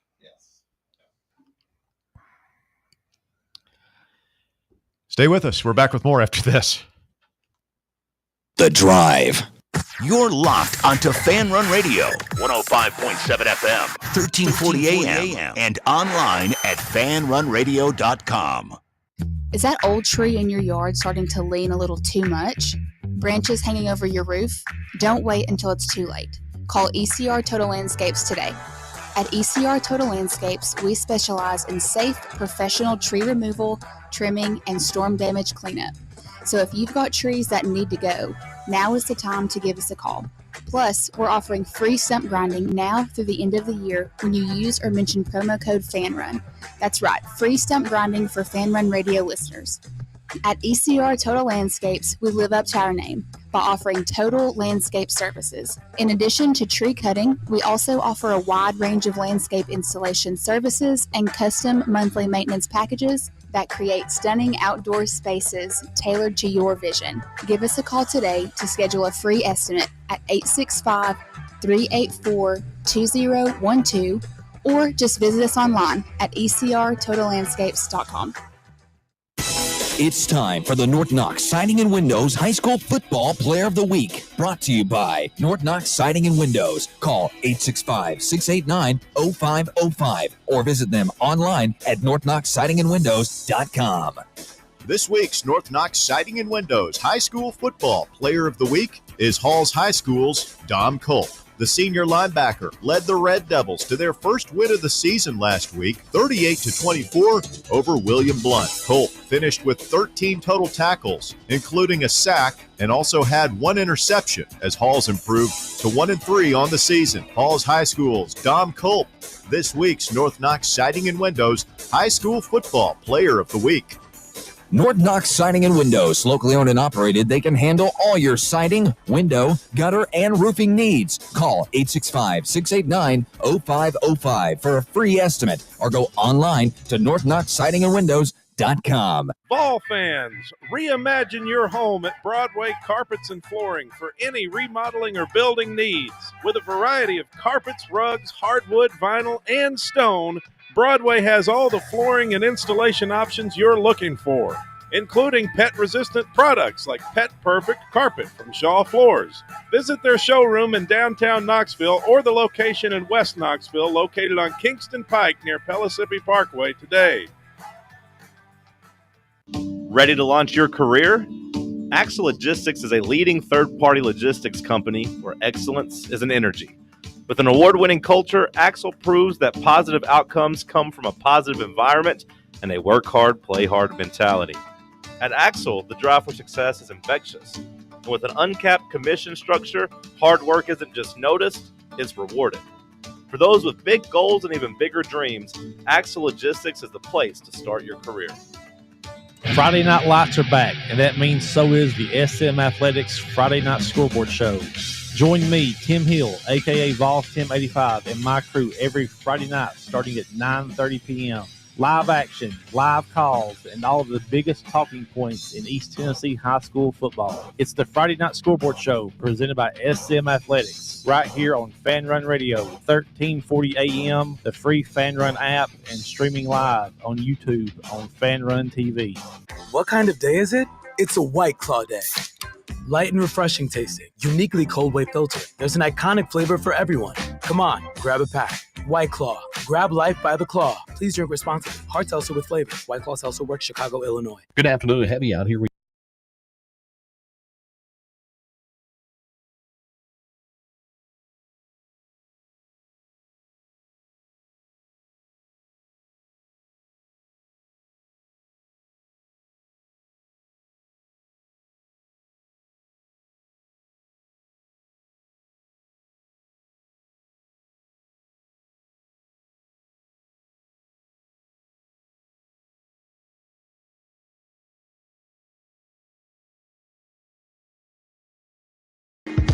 Drive going to be live Friday afternoon at the Casual Pint North Shaw.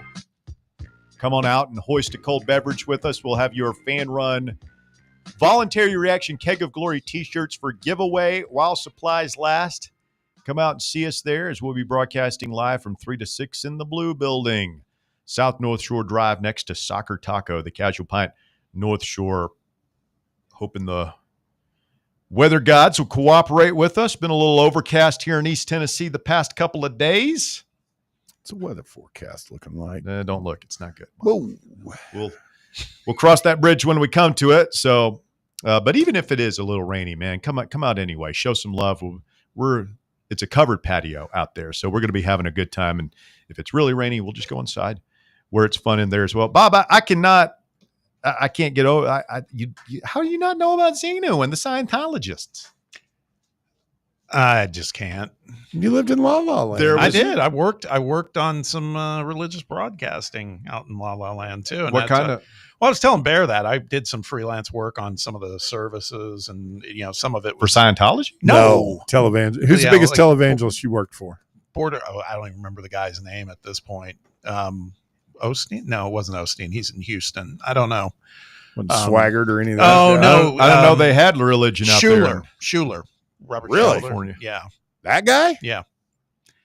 And I just, the way I look at it, and that's maybe why I disconnected from it, Russ, is just, I needed to make ends meet when I first moved out there. It was just a business decision. And yeah, but I'm getting paid and I'm looking at the audience, and it's these people who, man, this is money they can't afford to give, Oh, yeah. So that's sad. One of my first radio gigs, I was like, as part of it, I had to go in on Sundays and run, like there were live church services and stuff. And like, I was just basically making sure the stations were running. This before full-fledged automation was a thing.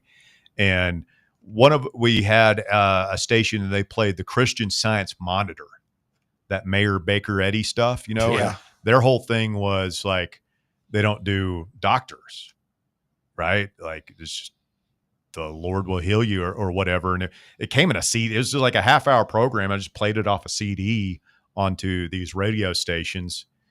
I could never pay that. It was always my problem in church. Like as a kid, like never paid attention. I just couldn't, man. They would start going and I was just, there's no phones or anything. I'm just sitting there, just daydreaming, off in my head. When do I get out of here? The Christian Scientists or something else. That's what, one for them, though, we might not have had Metallica. Hetfield's family. One way to He look talks. at it. Have you seen him talk about when he like obviously like broke his arm badly, and he went home. His mom wouldn't take him to the ER. Yeah, well, like people get cancer and they're like, we're not going to a doctor. I'll just die. Yeah. Yeah.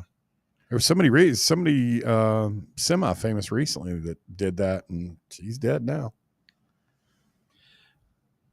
Going Clear. It was a Yeah. documentary on HBO. Is pretty good about the whole Scientology thing. Yeah. Get some homework, Bob. No, there's no homework. I'm, This is a bear-like obstinance from you I've never seen before. We're just like, not doing it, not interested. I'll make you a deal. What's that? I'll watch Hoosiers if you'll watch the documentary on Scientology. Well, see, but it's not a fair trade because you're going to get entertained. I'm just going to get aggravated. That was, I've watched bits and pieces of it. You don't like rage bait. You don't like to. No, that's the whole thing. I see Volstorm on the live chat said, "Who knew Bob was so sheltered?" It's like, this is a choice, man. This wasn't like like you consciously don't want to know anything about Scientology. No, why life's too short? Why care about stuff that? Last thing, we'll move on. Yes, great movie, The Master, by Paul Thomas Anderson with Philip Seymour Hoffman and Joaquin Phoenix. It's very much, not even loosely, it's tightly based on Scientology, down to like the guy has a boat and he's out the city, which was another, like he, they still got the who's boats. the guy, the Scientology guy? Miscavige? No, David. the founder. Oh, L. Ron Hubbard. L. Ron Hubbard, like he was under, it was a tax thing and everything. So he just got a boat and lived on the boat at sea. Yeah, they still do that to avoid taxes. You guys, man, you worry me now. It's like I love cults. Yeah, it's like you're not aware of this about I it, can about the picture show? you guys in Jonestown. Try the Kool-Aid. It's delicious. It's got a little bit of a bitter aftertaste, kind of like almonds, but it's pretty good stuff. Oh, No, we're into cults. Weird timing. I just a week ago rewatched the Netflix documentary about the Branch Davidians in Waco. I did watch that. Is a good. That's a good. I've been there. Deep dive. You've been there. I went to the compound. Oh my! Okay. Russell, that's weird. insane. It was weird. It was scary. I had to get out of there. You talk about bad vibes. So let me guess. Did you go check out like Magnolia too, with the Chip and Joanna Gaines stuff? Because that'd be a real wild dichotomy to go to Waco and check out like the. I don't know what that is. That's like the home lifestyle mecca of the country. Magnolia. Magnolia. Yeah. Why would Russell Where is know it? anything In about Texas? that? Yeah, it's in Waco. Oh, really? Yeah, Chip and Joanna Gaines. I was not impressed by Waco. I'm telling you, like when you're driving out to the Branch Davidian site, like you hear the banjos playing, it's like, man, I don't feel like I should be doing this. Now, I'll tell you. Let me see if I can guess. All-time favorite cult, Russell? Heaven's Gate? No, I mean, I like Joe? the Branch Davidians. There's a guy in what's happening? There's a guy in We Canada. kind of ranked our favorite cults. You asked. We'll get off this here in a second, but there's a guy in Canada named Roque Theriault, and he had a following of like a dozen or 15 people, and it's some of the most disturbing stuff you'll ever see. Like if you like it gets right to the mind control aspect of being in a cult. There's a that Manson guy was family, twisted. but I mean the Hale, they thought they were going to go to heaven on the Hale-Bopp comet. They had to kill themselves at just the right time. Stop. It's like, this is freaking me out. Bill Burr has a great bit about, he's like, I could never do the Scientology because your guy's name is Ron. Yeah. Really? Ron? Like he had a driver's license. There's footage of him stubbing his toe. Like, God, dang it. Like that can't be your guy. Yeah. It's not Ron. It's L. Ron. Yes, it is. You guys, that's got a whole different point of view about you now. What? Yeah, it's like, oh, yeah. And you said I asked. No, I didn't say rank your favorite cults. That I was would just never say a conversation piece for this show. We've done power rankings. Hey, Bob, on I'm cults. buying up some property in Montana. I got a bunch of guns. You want to come visit? No, I'm good. Let's Worship get the moon. Roberto in here next. Roberto, you're on the drive. It's Fan Run Radio. Did you say Elrond, like the king of the elves? No, Elrond? Elrond. L period Ron. Okay. Thank you. Like F. Scott Fitzgerald. L. Ron Hubbard. Got it. Interesting. I mean, I'm not a cultist, but I could see the appeal. Not going to lie. Every time I go to Texas A&M, I'm like, this isn't the worst place ever. No, that might be my favorite cult. If we're ranking cults, it's them. Branch Davidians? Cults is Texas A&M. Yeah. I mean, it's the Yell gang or whatever the hell they call themselves. There was also the there was Milkmen. The Yell leaders. Yeah, the Milkmen. The Children of God cult. Hey, guys, I went to Yell practice. When we were there in 16, I went to Yell practice. It was cool. How weird was it? I actually thought it was pretty cool. But again, I could see the appeal. This is how they Like, get you. Yeah, every time. They right? bring you in. No. One event, you think it's Maybe pretty cool, Kool-Aid. brings you back once. Yeah, no, they, I don't know. Actually, they were really friendly, and I know the thumbs up and the milkmen cheerleaders and the weird stuff, but they're pretty cool, to be fair to them. And they were really cool when they came up here a couple of years back as well. So take that for what it's worth. guys, I'm trying not to tempt the wrath of the thing high above the whatevers and all that, but man, like I know that line's come down to 7.5, and it has stagnated for Saturday. We feel good about this, right? We talked on the jump, yeah. Russ, I'll basically let off the show with: are Tennessee fans overlooking this weekend? I don't think I'm overlooking it. I just supremely confident in what I saw. That team that Mississippi State played, maybe they were looking forward to us. I don't know, but that team, that NIU team that Mississippi State played the other day, is not your uncle, your slightly older uncle's NIU team. That is not a good football team, and they struggled with them for 2 quarters. I mean, struggled. How many points we got to put on the board to win Saturday? 42. We should not need 42 points to beat these guys. Have you seen our defense? No, I mean just to win comfortably, 42. I mean, if you want a number. Yeah, I could see like a 42-27 game type of thing. I could see that. Sure. We'll cover 42-35. Yeah. But I mean, yeah. Okay. But 42 is the number I feel like warm and fuzzy, if that's what you're asking. I would feel a lot worse about our defense if Mississippi State can score 35 on them. I think we've only lost. They flashed that stat up on one of the games. Heupel's only lost 1 game in his career here when he scored. I think it was maybe 35 plus, 36 plus. I think 36. Yeah. Until Georgia. Was that the Georgia game the other day, or was that before that? I think it was before that, but Georgia's number 2 now. Yep. And isn't it true that we are undefeated under Heupel when we rush for 175 yards? I heard that earlier. 34 and 2. I've got it right here. 175. Yeah, but okay. I think the thing about that, Roberto, I feel like almost every team, if you run for like 175, 200 yards on somebody, you're probably going to win. Yeah, I don't think it's just us. Here you go. You score 30 or more, they're 36-3 under Heupel. If you allow 27 or fewer, they're 35-3. Okay. Well, there's your number. And then they being Mississippi State allows 3.9 yards per carry against literally no one so far. Because Arizona State, Scattaboo ain't walking through that door for them right now. We are still a very good team. When Tennessee, you're a good team, but you're not a rushing football team. You rely a lot more on Levitt's arm. yards on them. Jake Plummer is not walking through that door. That's what I'm saying. Cam Scattaboo is not walking through that door. I'm not trying to trash Arizona State. I'm an Arizona State fan. Definitely Sun Devils over the Bear down, if you will. But my question to you is, do you think that you're a dominant running team? Because I don't think Mississippi State's seen a 3-headed monster, and they certainly not seen Star Thomas yet. I don't think that Arizona State's we are pass first this year, but our run game isn't below average, is what I would say. Like, we still have power 4 running back and a decent run game. I want you to understand that was not passing judgment on Arizona State. It was passing judgment on Mississippi State. I understand. I think Tennessee runs for 350 yards on Saturday. I really believe that. If they want to, it's there. 350. I believe it's there. Oh. Their defense is atrocious, guys. They are bad. They're ranked, they are bad against the run. And their defense 68th in the country against the run. If we run for 350 yards, there's no reason that game should be close at all. One more stat for you, Roberto. When we rush for 3 TDs or more, 24-0. Okay, so rush for 3 TDs. Let's rush for, how about this? 250, 3 tutties, and Joey goes for 200. We're going to blow them out. Yep. Have a good day. Thank you, Roberto. Stay with us. The shocking conclusion of the drive coming up. The Drive. Can't get enough Fan Run Radio? Download the free Fan Run app and take the best Tennessee sports conversations with you wherever you go.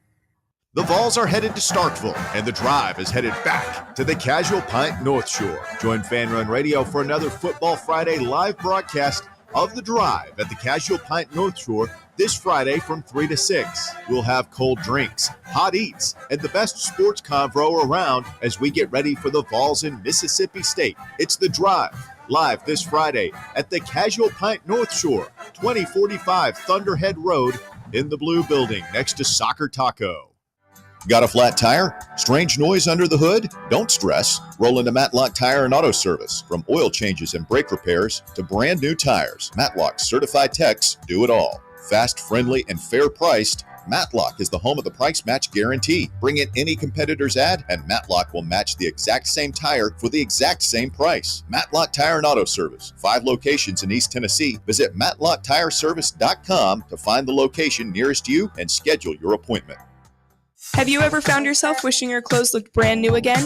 Whether it's your favorite suit, that little black dress, or your comfy winter coat, Crown Cleaners can make it happen. From stubborn stains to delicate fabrics, the expert team at Crown Cleaners uses the latest cleaning technology to ensure your clothes come back looking and feeling fresh. Visit one of their 2 area locations, Kingston Pike on Bearden Hill or South North Shore Drive near Dunkin' Donuts. Online at crowncleaners.com. Crown Cleaners, a tradition of excellence. Yee-haw! I've been hooting and hollering ever since I started betting with the VIP Play app. VIP Play has more than 200 leagues, every bet type you can imagine, live betting and live hosts, all with 24/7 support from real live people when you need them. Start betting better with the VIP Play app today. Don't be a better, be a better with VIP Play today. Download VIP Play today or head to VIPPlayApp.com. Make sure you use the promo code FANRUN to take advantage of their welcome bonus and so they know that we sent you. Gambling problem? Call 1-800-8899-789. Must be 21 or older and located in Tennessee to bet. Your smile says it all, so make sure it's saying the right thing. At Knoxville Smiles, we believe healthy teeth mean happy lives. Whether it's a routine cleaning, whitening for that big event, or fixing a nagging toothache, our gentle team is here for you. With flexible hours, family-friendly care, and the latest technology, Knoxville Smiles makes every visit stress-free. Don't wait another day to love your smile. Call Knoxville Smiles today at 865-539-1776 or book online at knoxvillesmiles.com. Smile brighter with Knoxville Smiles. Hey, football fans, this is Stats. And this is the Sheik, and together we are the Cover Boys, and we cover college football like no one else. Each week, we preview all the big games in college football, and we may not tell you who's going to win, but we'll tell you who's going to cover. Our patented right sides are clicking at 66% against the spread all time. So join us right here every Friday evening at 8 for the Cover Boys on the official voice of Tennessee fans, Fan Run Radio. And enjoy the winners, everyone.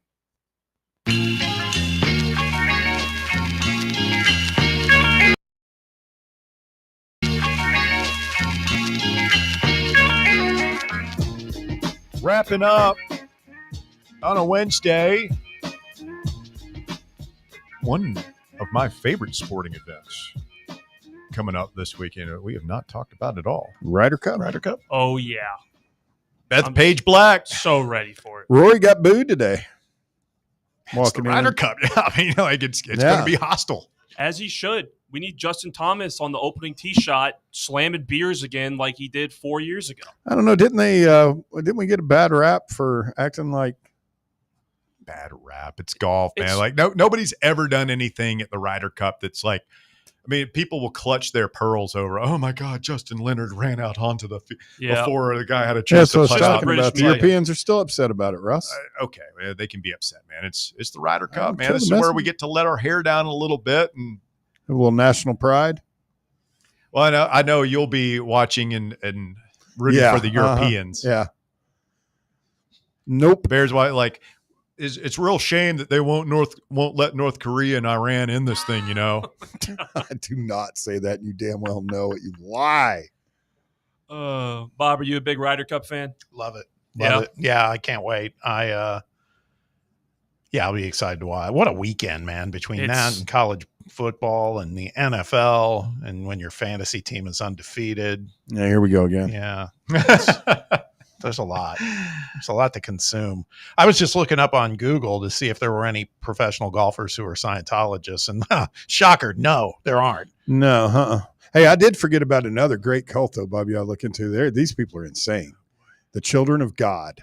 The family. Have you heard of them, Russ? Oh, yeah. They're into some very criminal stuff. Yeah. It's not good. That's not cool, using the Lord's name. for criminal activities. No, Don't think that never stopped. never Any of happens. these charlatans or fakes. Never happens. It's very rare. The Inquisition. So yeah, the Ryder Cup kicks off Friday up there in New York, and hopefully we can win that thing back. Russ, did you have an opinion on whether or not Keegan Bradley should have picked himself or not for the Ryder Cup? Yeah, I mean, I didn't follow it close enough. I know he got really hot. Like, did he stay hot? Is he still on a heater? He had a really good year. And if he wasn't the captain, whoever was the captain would have picked him. I mean, I don't have any problem with him, with any captain picking himself. Does Tiger have anything to do with it anymore? Or is He might be a coach behind the scenes, but I don't think he'll be at Bethpage coaching as an assistant or anything. I think the last one he coached was the last home one we did, because I don't think he went to Paris. Or Rome, excuse me. I like Bethpage Black too. It's a great true course. test. Yeah, my brother-in-law and his wife are going. Oh my God, There's a lot of walking up there at that one. Yeah, it's gonna be big, so cool. big golfers though. So then they're from the Northeast, so it's not that far of a haul. So they're going to check it out. I'm a little jealous. It's a dream event for me, the Ryder Cup. I mean, Yeah. that place is, it's like a completely different golf event than anything else. Like the crowds are insane. Like being able to boo the other team is Losing so it fun. is so disappointing. I know, It's like it's- such a blow to your identity as a American. You're like, oh, yeah. I mean, it's can't one believe thing it. that we're not, Lost the Ryder usually Cup. in most sporting events, we're the best in the world. I feel like this is the most even playing field. That and soccer, football. We've We're not lost the one. best. We've won, We're not haven't the we? best in soccer. That's because our best athletes play. Well, it is basketball, baseball, kind of football. unfair. I don't know enough the breakdowns of like all the countries, the European countries that are eligible for the Ryder Cup versus American population and everything. But it's like, man, you guys get a whole continent. We just got a country. Can we not get like Can we Canada, take the Canadians and the Mexico, Mexicans? South Americans? It's not fair though. It's us against the world, man. Yeah. Maybe there's some Guatemalan tiger out there that's Mm. ready to come on and make an impact. They call him the Guatemalan tiger. The Guatemalan tiger, exactly. Wow. I mean, they got The places we go. Spanish guys, English guys, Italians. We're barely off track today, Bob. We haven't Feel like we've completely been pretty driven it in dialed the in. ditch. Just wait. My drink consumption goes up a lot now in the evenings. Hey, man. We all deal with There's it in some different garage ways. beer calling our name right out Yeah. here. Let's go hit it up. All right, we'll talk to y'all tomorrow here on Fan Run Radio.